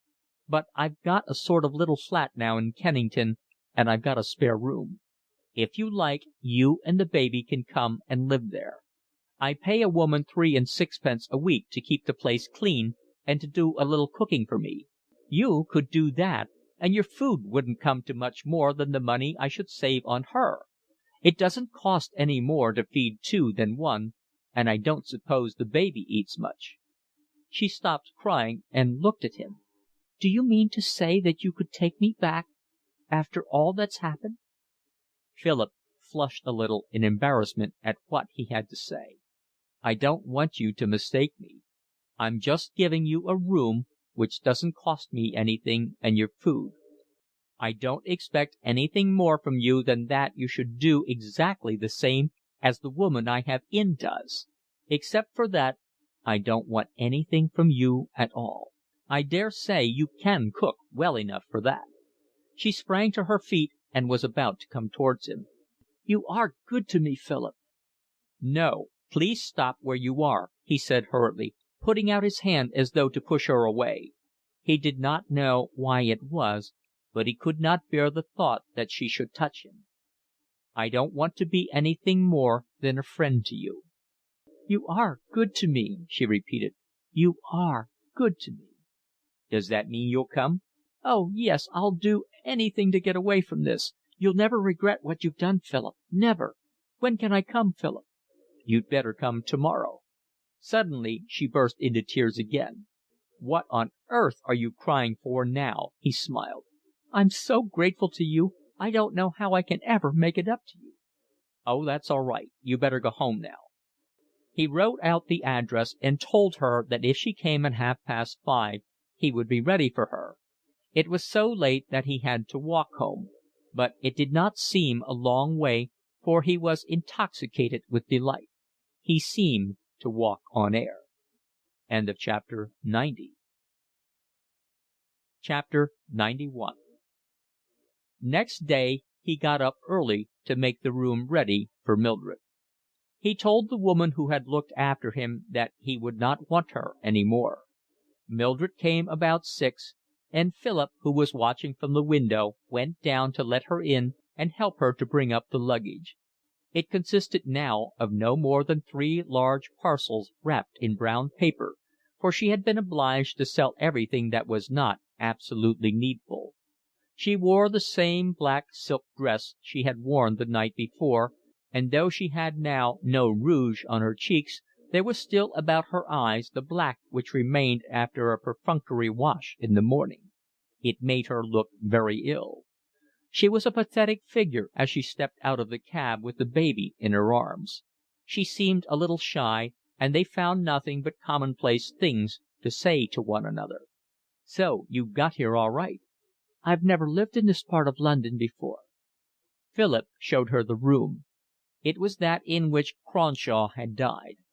Philip, though he thought it absurd, had never liked the idea of going back to it, and since Cronshaw's death he had remained in the little room, sleeping on a fold-up bed into which he had first moved, in order to make his friend comfortable. The baby was sleeping placidly. "You don't recognize her, I expect," said Mildred. "I've not seen her since we took her down to Brighton." "Where shall I put her? She's so heavy I can't carry her very long." "I'm afraid I haven't got a cradle," said Philip with a nervous laugh. "Oh, she'll sleep with me. She always does."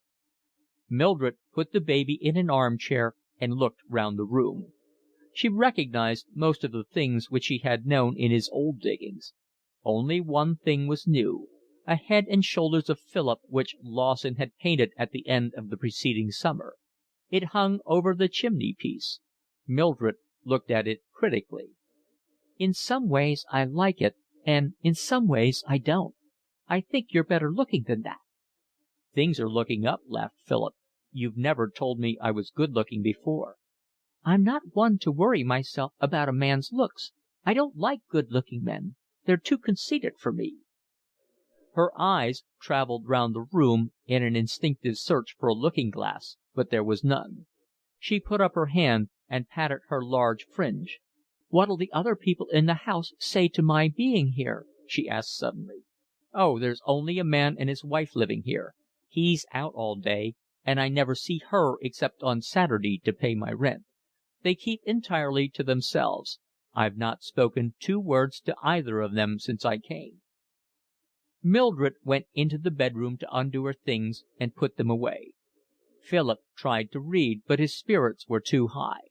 He leaned back in his chair, smoking a cigarette, and with smiling eyes looked at the sleeping child. He felt very happy. He was quite sure that he was not at all in love with Mildred. He was surprised that the old feeling had left him so completely. He discerned in himself a faint physical repulsion from her, and he thought that if he touched her it would give him goose-flesh. He could not understand himself. Presently, knocking at the door, she came in again. "I say, you needn't knock," he said. "Have you made the tour of the mansion?" "It's the smallest kitchen I've ever seen." "You'll find it large enough to cook our sumptuous repasts," he retorted lightly. "I see there's nothing in. I'd better go out and get something." "Yes, but I venture to remind you that we must be devilish economical." "What shall I get for supper?" "You'd better get what you think you can cook," laughed Philip.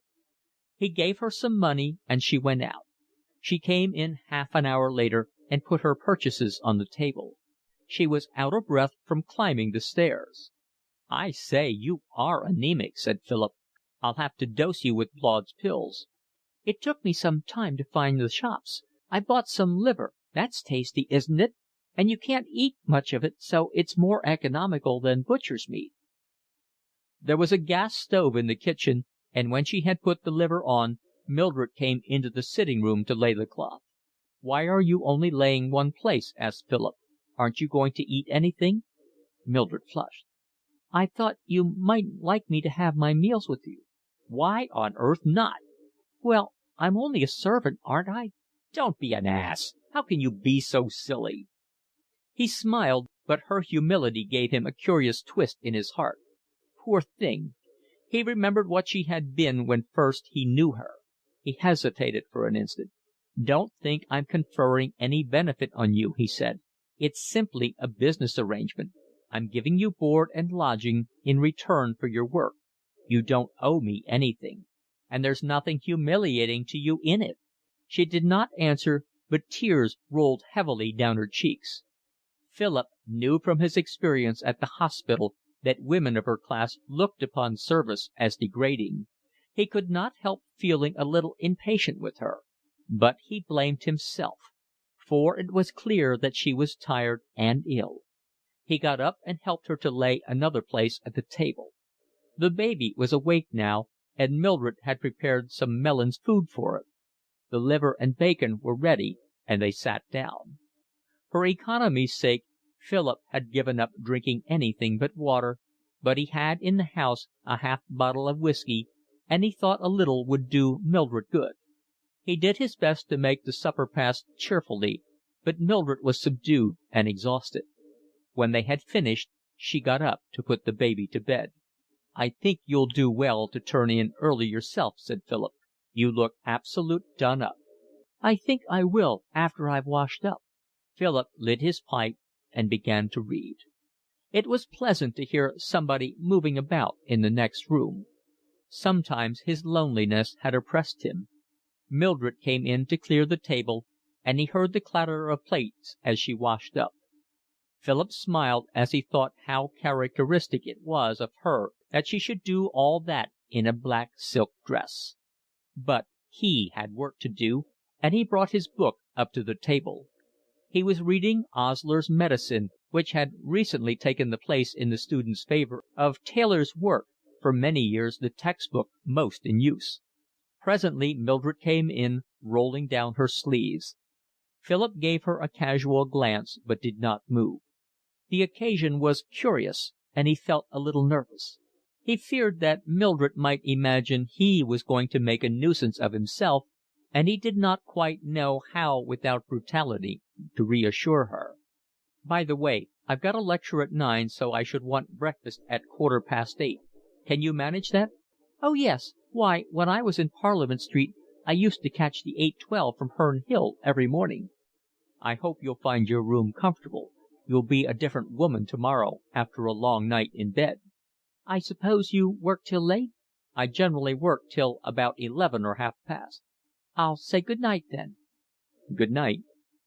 The table was between them. He did not offer to shake hands with her. She shut the door quietly. He heard her moving about in the bedroom, and in a little while he heard the creaking of the bed as she got in. Chapter 91 Of Human Bondage by W. Somerset Maugham. Chapter 92 The following day was Tuesday. Philip as usual hurried through his breakfast and dashed off to get to his lecture at 9. He had only time to exchange a few words with Mildred. When he came back in the evening he found her seated at the window, darning his socks. "I say, you are industrious," he smiled. "What have you been doing with yourself all day?" "Oh, I gave the place a good cleaning, and then I took baby out for a little." She was wearing an old black dress, the same as she had worn as uniform when she served in the tea shop. It was shabby, but she looked better in it than in the silk of the day before. The baby was sitting on the floor. She looked up at Philip with large, mysterious eyes, and broke into a laugh when he sat down beside her and began playing with her bare toes. The afternoon sun came into the room and shed a mellow light. "It's rather jolly to come back and find someone about the place. A woman and a baby make very good decoration in a room." He had gone to the hospital dispensary and got a bottle of Blaud's pills. He gave them to Mildred and told her she must take them after each meal. It was a remedy she was used to, for she had taken it off and on ever since she was 16. "I'm sure Lawson would love that green skin of yours," said Philip. "He'd say it was so paintable, but I'm terribly matter of fact nowadays, and I shan't be angry till you're as pink and white as a milkmaid." "I feel better already." After a frugal supper, Philip filled his pouch with tobacco and put on his hat. It was on Tuesdays that he generally went to the tavern in Beak Street, and he was glad that this day came so soon after Mildred's arrival, for he wanted to make his relations with her perfectly clear. "Are you going out?" she said. "Yes, on Tuesdays I give myself a night off. I shall see you tomorrow. Good night." Philip always went to the tavern with a sense of pleasure. Macalister, the philosophic stockbroker, was generally there and glad to argue upon any subject under the sun. Hayward came regularly when he was in London, and though he and Macalister disliked one another, they continued out of habit to meet on that one evening in the week. Macalister thought Hayward a poor creature, and sneered at his delicacies of sentiment. He asked satirically about Hayward's literary work, and received with scornful smiles his vague suggestions of future masterpieces. Their arguments were often heated, but the punch was good, and they were both fond of it. Towards the end of the evening they generally composed their differences and thought each other capital fellows. This evening Philip found them both there, and Lawson also. Lawson came more seldom now that he was beginning to know people in London, and went out to dinner a good deal. They were all on excellent terms with themselves, for Macalister had given them a good thing on the Stock Exchange, and Hayward and Lawson had made £50 apiece. It was a great thing for Lawson, who was extravagant and earned little money. He had arrived at that stage of the portrait painter's career when he was noticed a good deal by the critics, and found a number of aristocratic ladies who were willing to allow him to paint them for nothing. It advertised them both, and gave the great ladies quite an air of patronesses of the arts. But he very seldom got hold of the solid Philistine who was ready to pay good money for a portrait of his wife. Lawson was brimming over with satisfaction. "It's the most ripping way of making money that I've ever struck," he cried. "I didn't have to put my hand in my pocket for sixpence." "You lost something by not being here last Tuesday, young man," said Macalister to Philip. "My God, why didn't you write to me?" said Philip. "If you only knew how useful £100 would be to me." "Oh, there wasn't time for that. One has to be on the spot. I heard of a good thing last Tuesday, and I asked these fellows if they'd like to have a flutter. I bought them 1,000 shares on Wednesday morning, and there was a rise in the afternoon, so I sold them at once. I made £50 for each of them and a couple of hundred for myself." Philip was sick with envy. He had recently sold the last mortgage in which his small fortune had been invested, and now had only £600 left. He was panic-stricken sometimes when he thought of the future. He had still to keep himself for 2 years before he could be qualified, and then he meant to try for hospital appointments, so that he could not expect to earn anything for 3 years at least. With the most rigid economy he would not have more than £100 left then. It was very little to have as a stand-by in case he was ill and could not earn money, or found himself at any time without work. A lucky gamble would make all the difference to him. "Oh, well, it doesn't matter," said Macalister. "Something is sure to turn up soon.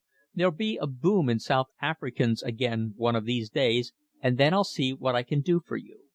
Macalister was in the Kaffir market, and often told them stories of the sudden fortunes that had been made in the great boom year of a year or two back. "Well, don't forget next time." They sat on talking till nearly midnight, and Philip, who lived furthest off, was the first to go. If he did not catch the last tram he had to walk, and that made him very late. As it was, he did not reach home till nearly 12:30. When he got upstairs he was surprised to find Mildred still sitting in his arm-chair. "Why on earth aren't you in bed?" he cried. "I wasn't sleepy." "You ought to go to bed all the same. It would rest you." She did not move. He noticed that since supper she had changed into her black silk dress. "I thought I'd rather wait up for you in case you wanted anything." She looked at him, and the shadow of a smile played upon her thin pale lips. Philip was not sure whether he understood or not. He was slightly embarrassed, but assumed a cheerful, matter-of-fact air. "It's very nice of you, but it's very naughty also.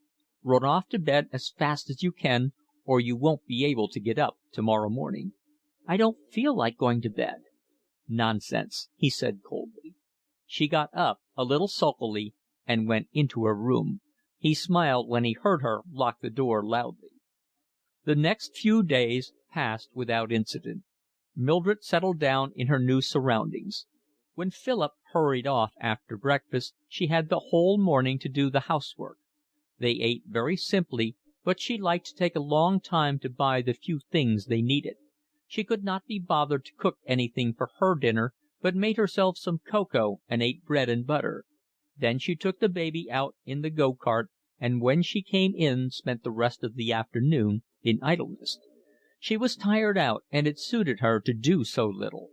She made friends with Philip's forbidding landlady over the rent, which he left with Mildred to pay, and within a week was able to tell him more about his neighbours than he had learned in a year. "She's a very nice woman," said Mildred. "Quite the lady. I told her we was married." "Do you think that was necessary?" "Well, I had to tell her something. It looks so funny me being here and not married to you. I didn't know what she'd think of me." "I don't suppose she believed you for a moment." "That she did, I lay. I told her we'd been married 2 years. I had to say that, you know, because of baby. Only your people wouldn't hear of it because you was only a student." She pronounced it "stoodent." "And so we had to keep it a secret, but they'd given way now, and we were all going down to stay with them in the summer." "You're a past mistress of the cock and bull story," said Philip. He was vaguely irritated that Mildred still had this passion for telling fibs. In the last 2 years she had learnt nothing. But he shrugged his shoulders. "Well, all said and done," he reflected, "she hasn't had much chance." It was a beautiful evening, warm and cloudless, and the people of South London seemed to have poured out into the streets. There was that restlessness in the air which seizes the Cockney sometimes when a turn in the weather calls him into the open. After Mildred had cleared away the supper she went and stood at the window. The street noises came to them, noises of people calling to one another, of the passing traffic, of a barrel organ in the distance. "I suppose you must work tonight, Philip?" she asked him, with a wistful expression. "I ought, but I don't know that I must. Why, do you want me to do anything else?" "I'd like to go out for a bit. Couldn't we take a ride on the top of a tram?" "If you like." "I'll just go and put on my hat," she said joyfully. The night made it almost impossible to stay indoors. The baby was asleep and could be safely left. Mildred said she always left it alone at night when she went out. It never woke. She was in high spirits when she came back with her hat on. She had taken the opportunity to put on a little rouge. Philip thought it was excitement which had brought a faint colour to her pale cheeks. He was touched by her childlike delight, and reproached himself for the austerity with which he had treated her. She laughed when she got out into the air. The first tram they saw was going towards Westminster Bridge, and they got on it. Philip smoked his pipe, and they looked at the crowded street. The shops were open, gaily lit, and people were doing their shopping for the next day. They passed a music hall called the Canterbury, and Mildred cried out: "Oh, Philip, do let's go there. I haven't been to a music hall for months." "We can't afford stalls, you know." "Oh, I don't mind. I shall be quite happy in the gallery." They got down and walked back 100 yards till they came to the doors. They got capital seats for 6 pence each, high up, but not in the gallery, and the night was so fine that there was plenty of room. Mildred's eyes glistened. She enjoyed herself thoroughly. There was a simple-mindedness in her which touched Philip. She was a puzzle to him. Certain things in her still pleased him, and he thought that there was a lot in her which was very good. She had been badly brought up, and her life was hard. He had blamed her for much that she could not help. And it was his own fault if he had asked virtues from her which it was not in her power to give. Under different circumstances she might have been a charming girl. She was extraordinarily unfit for the battle of life. As he watched her now in profile, her mouth slightly open and that delicate flush on her cheeks, he thought she looked strangely virginal. He felt an overwhelming compassion for her, and with all his heart he forgave her for the misery she had caused him. The smoky atmosphere made Philip's eyes ache, but when he suggested going, she turned to him with beseeching face and asked him to stay till the end. He smiled and consented. She took his hand and held it for the rest of the performance. When they streamed out with the audience into the crowded street, she did not want to go home. They wandered up the Westminster Bridge Road, looking at the people. "I've not had such a good time as this for months," she said. Philip's heart was full, and he was thankful to the fates because he had carried out his sudden impulse to take Mildred and her baby into his flat. It was very pleasant to see her happy gratitude. At last she grew tired, and they jumped on a tram to go home. It was late now, and when they got down and turned into their own street, there was no one about. Mildred slipped her arm through his. "It's just like old times, Phil," she said. She had never called him Phil before. That was what Griffiths called him, and even now it gave him a curious pang. He remembered how much he had wanted to die then. His pain had been so great that he had thought quite seriously of committing suicide. It all seemed very long ago. He smiled at his past self. Now he felt nothing for Mildred but infinite pity. They reached the house, and when they got into the sitting room, Philip lit the gas. "Is the baby all right?" he asked. "I'll just go in and see." When she came back it was to say that it had not stirred since she left it. It was a wonderful child. Philip held out his hand. "Well, good night." "Do you want to go to bed already?" "It's nearly 1. I'm not used to late hours these days," said Philip. She took his hand and holding it looked into his eyes with a little smile.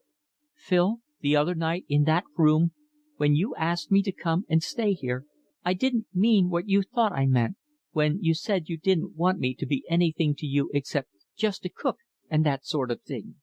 "Didn't you?" asked Philip, withdrawing his hand. "I did." "Don't be such an old silly," she laughed. He shook his head. "I meant it quite seriously. I shouldn't have asked you to stay here on any other condition." "Why not?" "I feel I couldn't. I can't explain it, but it would spoil it all." She shrugged her shoulders. "Oh, very well, it's just as you choose. I'm not one to go down on my hands and knees for that and chance it." She went out, slamming the door behind her. Chapter 93. Next morning Mildred was sulky and taciturn. She remained in her room till it was time to get the dinner ready. She was a bad cook and could do little more than chops and steaks, and she did not know how to use up odds and ends, so that Philip was obliged to spend more money than he had expected. When she served up she sat down opposite Philip, but would eat nothing. He remarked on it. She said she had a bad headache and was not hungry. He was glad that he had somewhere to spend the rest of the day. The Athelnys were cheerful and friendly. It was a delightful and an unexpected thing to realise that everyone in that household looked forward with pleasure to his visit. Mildred had gone to bed when he came back, but next day she was still silent. At supper she sat with a haughty expression on her face and a little frown between her eyes. It made Philip impatient, but he told himself that he must be considerate to her. He was bound to make allowance. "You're very silent," he said, with a pleasant smile. "I'm paid to cook and clean. I didn't know I was expected to talk as well." He thought it an ungracious answer, but if they were going to live together he must do all he could to make things go easily. "I'm afraid you're cross with me about the other night," he said. It was an awkward thing to speak about, but apparently it was necessary to discuss it. "I don't know what you mean," she answered. "Please don't be angry with me. I should never have asked you to come and live here if I'd not meant our relations to be merely friendly. I suggested it because I thought you wanted a home and you would have a chance of looking about for something to do." "Oh, don't think I care." "I don't for a moment," he hastened to say. "You mustn't think I'm ungrateful. I realise that you only proposed it for my sake. It's just a feeling I have, and I can't help it. It would make the whole thing ugly and horrid." "You are funny," she said, looking at him curiously. "I can't make you out." She was not angry with him now, but puzzled. She had no idea what he meant. She accepted the situation. She had indeed a vague feeling that he was behaving in a very noble fashion, and that she ought to admire it.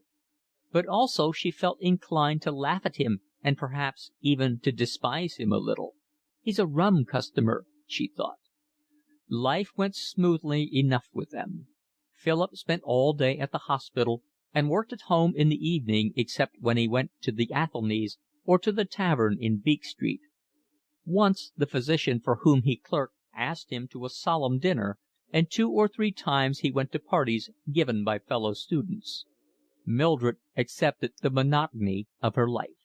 If she minded that Philip left her sometimes by herself in the evening, she never mentioned it. Occasionally he took her to a music hall.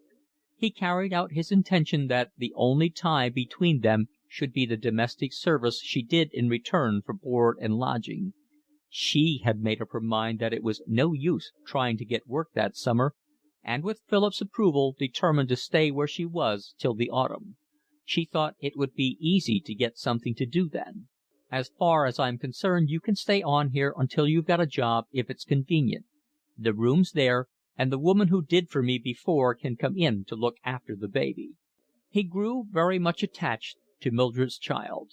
He had a naturally affectionate disposition which had had little opportunity to display itself. Mildred was not unkind to the little girl. She looked after her very well, and once when she had a bad cold proved herself a devoted nurse. But the child bored her, and she spoke to her sharply when she bothered. She was fond of her, but had not the maternal passion which might have induced her to forget herself. Mildred had no demonstrativeness, and she found the manifestations of affection ridiculous. When Philip sat with the baby on his knees, playing with it and kissing it, she laughed at him. "You couldn't make more fuss of her if you was her father," she said. "You're perfectly silly with the child." Philip flushed, for he hated to be laughed at. It was absurd to be so devoted to another man's baby, and he was a little ashamed of the overflowing of his heart. But the child, feeling Philip's attachment, would put her face against his or nestle in his arms. "It's all very fine for you," said Mildred. "You don't have any of the disagreeable part of it. How would you like being kept awake for an hour in the middle of the night because her ladyship won't go to sleep?" Philip remembered all sorts of things of his childhood which he thought he had long forgotten. He took hold of the baby's toes. This little pig went to market. This little pig stayed at home. When he came home in the evening and entered the sitting room his first glance was for the baby sprawling on the floor, and it gave him a little thrill of delight to hear the child's crow of pleasure at seeing him. Mildred taught her to call him Daddy, and when the child did this for the first time of her own accord, laughed immoderately. "I wonder if you're that stuck on baby because she's mine," asked Mildred, "or if you'd be the same with anybody's baby." "I've never known anybody else's baby, so I can't say," said Philip. Towards the end of his second term as Inpatient's clerk, a piece of good fortune befell Philip. It was the middle of July. He went one Tuesday evening to the tavern in Beak Street and found nobody there but Macalister. They sat together chatting about their absent friends, and after a while Macalister said to him: "Oh, by the way, I heard of a rather good thing today. New Kleinfonteins, it's a gold mine in Rhodesia. If you'd like to have a flutter, you might make a bit." Philip had been waiting anxiously for such an opportunity, but now that it came he hesitated. He was desperately afraid of losing money. He had little of the gambler's spirit. "I'd love to, but I don't know if I dare risk it. How much could I lose if things went wrong?" "I shouldn't have spoken of it, only you seemed so keen about it," Macalister answered coldly. Philip felt that Macalister looked upon him as rather a donkey. "I'm awfully keen on making a bit," he laughed. "You can't make money unless you're prepared to risk money." Macalister began to talk of other things, and Philip, while he was answering him, kept thinking that if the venture turned out well the stockbroker would be very facetious at his expense next time they met. Macalister had a sarcastic tongue. "I think I will have a flutter if you don't mind," said Philip anxiously. "All right, I'll buy you 250 shares, and if I see a half-crown rise I'll sell them at once." Philip quickly reckoned out how much that would amount to, and his mouth watered. £30 would be a godsend just then, and he thought the fates owed him something. He told Mildred what he had done when he saw her at breakfast the next morning. She thought him very silly. "I never knew anyone who made money on the Stock Exchange," she said. "That's what Emil always said. You can't expect to make money on the Stock Exchange, he said." Philip bought an evening paper on his way home and turned at once to the money columns. He knew nothing about these things and had difficulty in finding the stock which Macalister had spoken of. He saw they had advanced a quarter. His heart leaped, and then he felt sick with apprehension in case Macalister had forgotten or for some reason had not bought. Macalister had promised to telegraph. Philip could not wait to take a tram home. He jumped into a cab. It was an unwonted extravagance. "Is there a telegram for me?" he said, as he burst in. "No," said Mildred. His face fell, and in bitter disappointment he sank heavily into a chair. "Then he didn't buy them for me after all. Curse him," he added violently. "What cruel luck, and I've been thinking all day of what I'd do with the money." "Why, what were you going to do?" she asked. "What's the good of thinking about that now? Oh, I wanted the money so badly." She gave a laugh and handed him a telegram. "I was only having a joke with you. I opened it." He tore it out of her hands. Macalister had bought him 250 shares and sold them at the half-crown profit he had suggested. The commission note was to follow next day. For one moment Philip was furious with Mildred for her cruel jest, but then he could only think of his joy. "It makes such a difference to me," he cried. I'll stand you a new dress if you like." "I wanted it badly enough," she answered.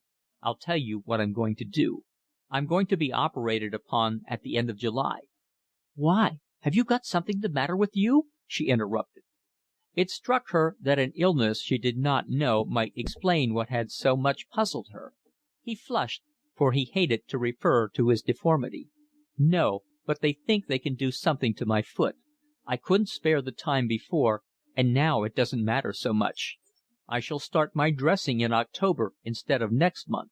I shall only be in the hospital a few weeks, and then we can go away to the seaside for the rest of the summer. It'll do us all good, you and the baby and me." "Oh, let's go to Brighton, Philip. I like Brighton. You get such a nice class of people there." Philip had vaguely thought of some little fishing village in Cornwall, but as she spoke it occurred to him that Mildred would be bored to death there. "I don't mind where we go as long as I get the sea." He did not know why, but he had suddenly an irresistible longing for the sea. He wanted to bathe, and he thought with delight of splashing about in the salt water. He was a good swimmer, and nothing exhilarated him like a rough sea. "I say, it will be jolly," he cried. "It'll be like a honeymoon, won't it?" she said. "How much can I have for my new dress, Phil?" Chapter 94. Philip asked Mr. Jacobs, the assistant surgeon for whom he had dressed, to do the operation. Jacobs accepted with pleasure, since he was interested just then in neglected talipes and was getting together materials for a paper. He warned Philip that he could not make his foot like the other, but he thought he could do a good deal, and though he would always limp, he would be able to wear a boot less unsightly than that which he had been accustomed to. Philip remembered how he had prayed to a God who was able to remove mountains for him who had faith, and he smiled bitterly. "I don't expect a miracle," he answered. "I think you're wise to let me try what I can do. You'll find a club foot rather a handicap in practice. The layman is full of fads, and he doesn't like his doctor to have anything the matter with him." Philip went into a small ward, which was a room on the landing, outside each ward, reserved for special cases.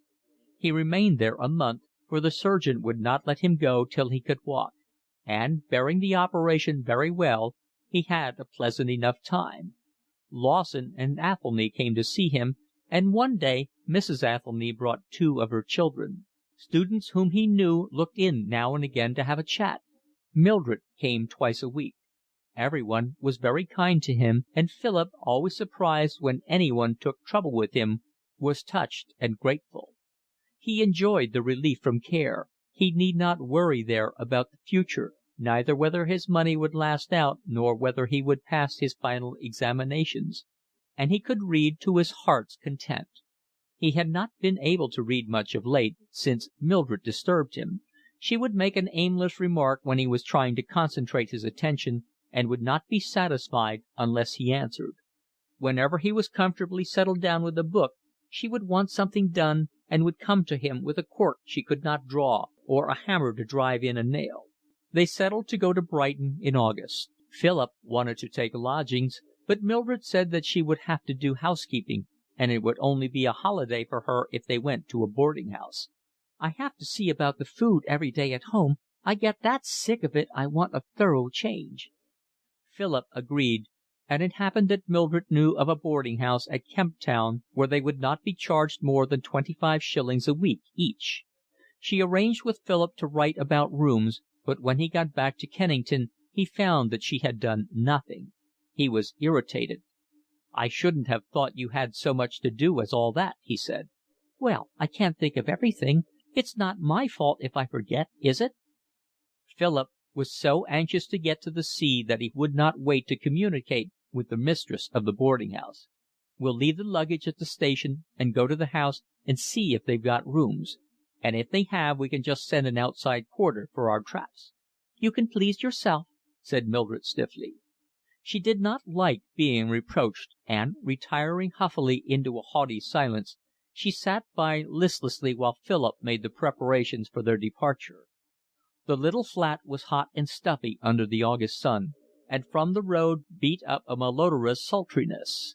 As he lay in his bed in the small ward with its red distempered walls, he had longed for fresh air and the splashing of the sea against his breast. He felt he would go mad if he had to spend another night in London. Mildred recovered her good temper when she saw the streets of Brighton crowded with people making holiday, and they were both in high spirits as they drove out to Kemp Town. Philip stroked the baby's cheek. "We shall get a very different colour into them when we've been down here a few days," he said, smiling. They arrived at the boarding house and dismissed the cab. An untidy maid opened the door and, when Philip asked if they had rooms, said she would inquire. She fetched her mistress. A middle-aged woman, stout and businesslike, came downstairs, gave them the scrutinizing glance of her profession, and asked what accommodation they required. "2 single rooms, and if you've got such a thing we'd rather like a cot in one of them." "I'm afraid I haven't got that. I've got one nice large double room, and I could let you have a cot." "I don't think that would do," said Philip. "I could give you another room next week. Brighton's very full just now, and people have to take what they can get." "If it were only for a few days, Philip, I think we might be able to manage," said Mildred. "I think 2 rooms would be more convenient. Can you recommend any other place where they take boarders?" "I can, but I don't suppose they'd have room any more than I have." "Perhaps you wouldn't mind giving me the address?" The house the stout woman suggested was in the next street, and they walked towards it. Philip could walk quite well, though he had to lean on a stick, and he was rather weak. Mildred carried the baby. They went for a little in silence, and then he saw she was crying. It annoyed him, and he took no notice, but she forced his attention. "Lend me a hanky, will you?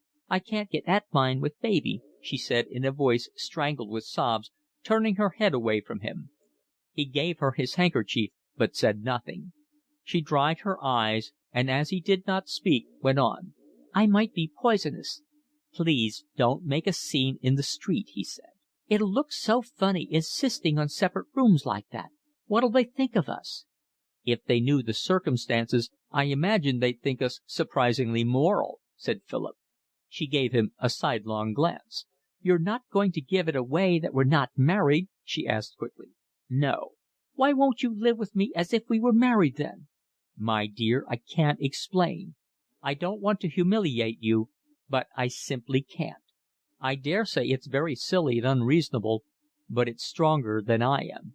I loved you so much that now—" He broke off.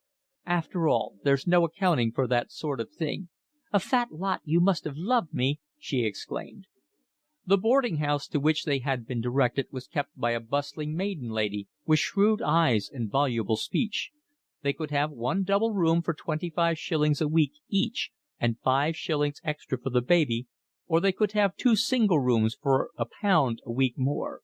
"I have to charge that much more," the woman explained apologetically, "because if I'm pushed to it I can put 2 beds even in the single room. I daresay that won't ruin us. What do you think, Mildred?" "Oh, I don't mind. Anything's good enough for me," she answered. Philip passed off her sulky reply with a laugh, and then, the landlady having arranged to send for their luggage, they sat down to rest themselves. Philip's foot was hurting him a little, and he was glad to put it up on a chair. "I suppose you don't mind my sitting in the same room with you," said Mildred aggressively. "Don't let's quarrel, Mildred," he said gently. "I didn't know you was so well off you could afford to throw away £1 a week." "Don't be angry with me. I assure you it's the only way we can live together at all." "I suppose you despise me. That's it." "Of course I don't. Why should I?" "It's so unnatural." "Is it? You're not in love with me, are you?" "Me? What do you take me for?" "It's not as if you were a very passionate woman. You're not that." "It's so humiliating," she said sulkily. "Oh, I wouldn't fuss about that if I were you." There were about a dozen people in the boarding house. They ate in a narrow, dark room at a long table, at the head of which the landlady sat and carved. The food was bad. The landlady called it French cooking, by which she meant that the poor quality of the materials was disguised by ill-made sauces. Plaice masqueraded as sole, and New Zealand mutton as lamb.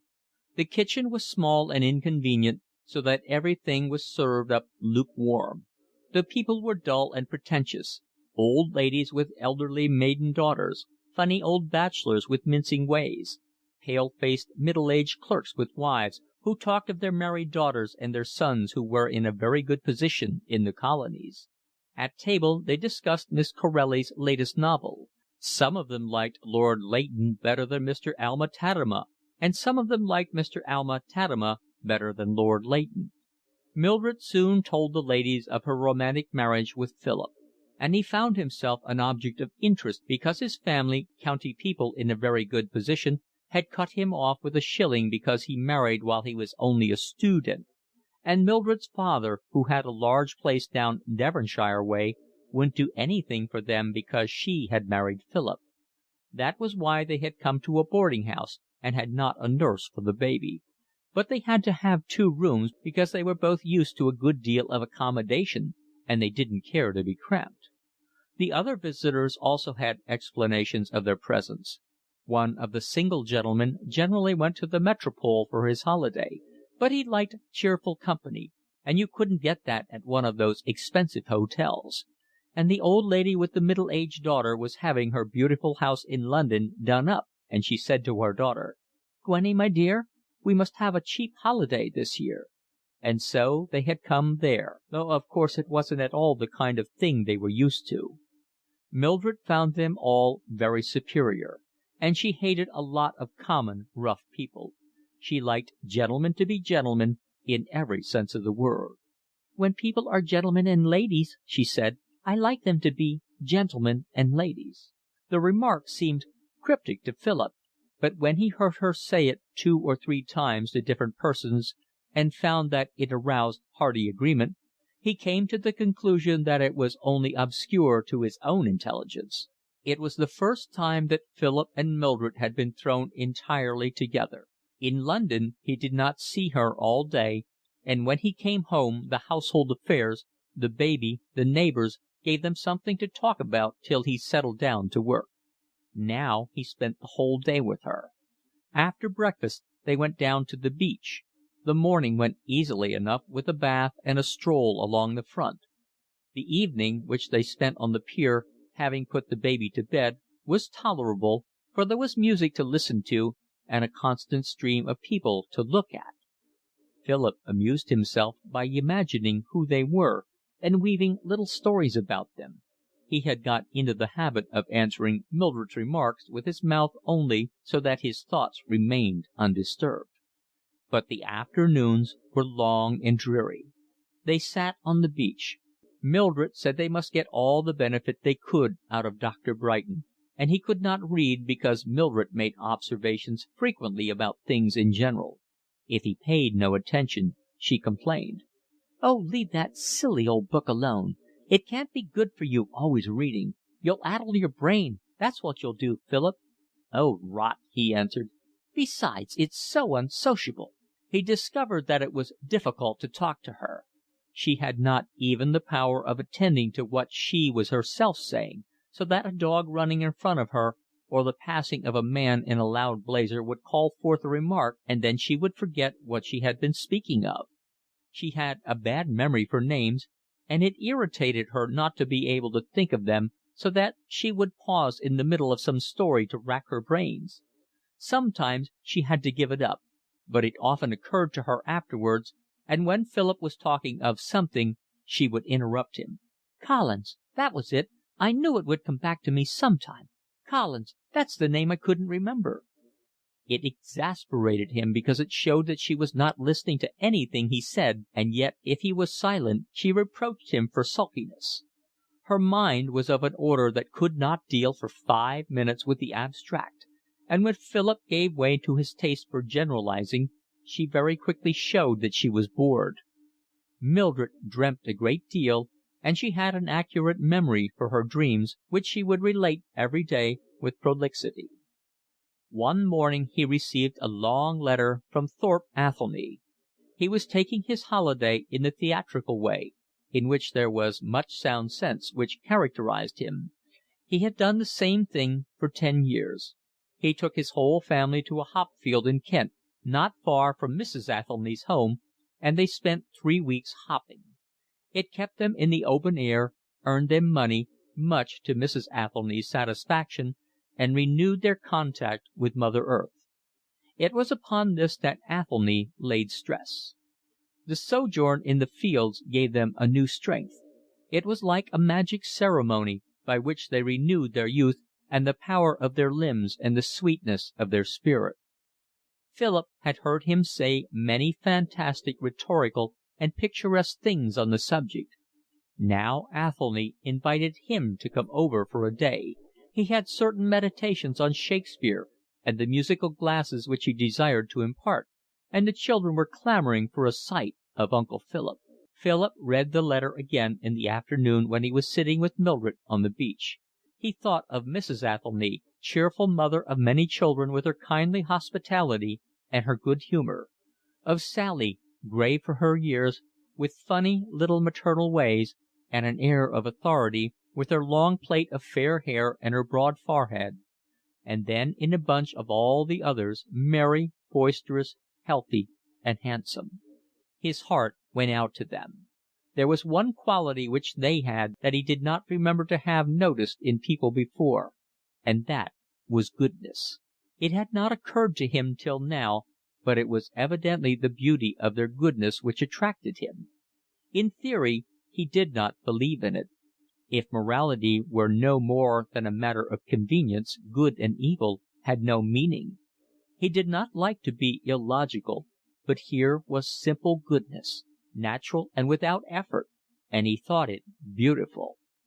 Meditating, he slowly tore the letter into little pieces. He did not see how he could go without Mildred, and he did not want to go with her. It was very hot, the sky was cloudless, and they had been driven to a shady corner.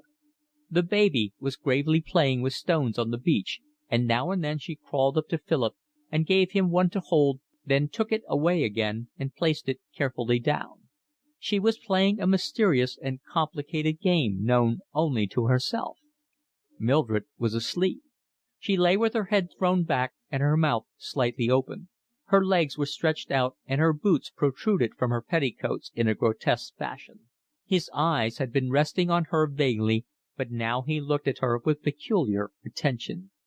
He remembered how passionately he had loved her, and he wondered why now he was entirely indifferent to her. The change in him filled him with dull pain. It seemed to him that all he had suffered had been sheer waste. The touch of her hand had filled him with ecstasy. He had desired to enter into her soul so that he could share every thought with her and every feeling. He had suffered acutely because, when silence had fallen between them, a remark of hers showed how far their thoughts had travelled apart, and he had rebelled against the unsurmountable wall which seemed to divide every personality from every other. He found it strangely tragic that he had loved her so madly and now loved her not at all. Sometimes he hated her. She was incapable of learning, and the experience of life had taught her nothing. She was as unmannerly as she had always been. It revolted Philip to hear the insolence with which she treated the hard-worked servant at the boarding-house. Presently he considered his own plans. At the end of his fourth year he would be able to take his examination in midwifery, and a year more would see him qualified. Then he might manage a journey to Spain. He wanted to see the pictures which he knew only from photographs. He felt deeply that El Greco held a secret of peculiar moment to him, and he fancied that in Toledo he would surely find it out. He did not wish to do things grandly, and on £100 he might live for 6 months in Spain. If Macalister put him on to another good thing, he could make that easily.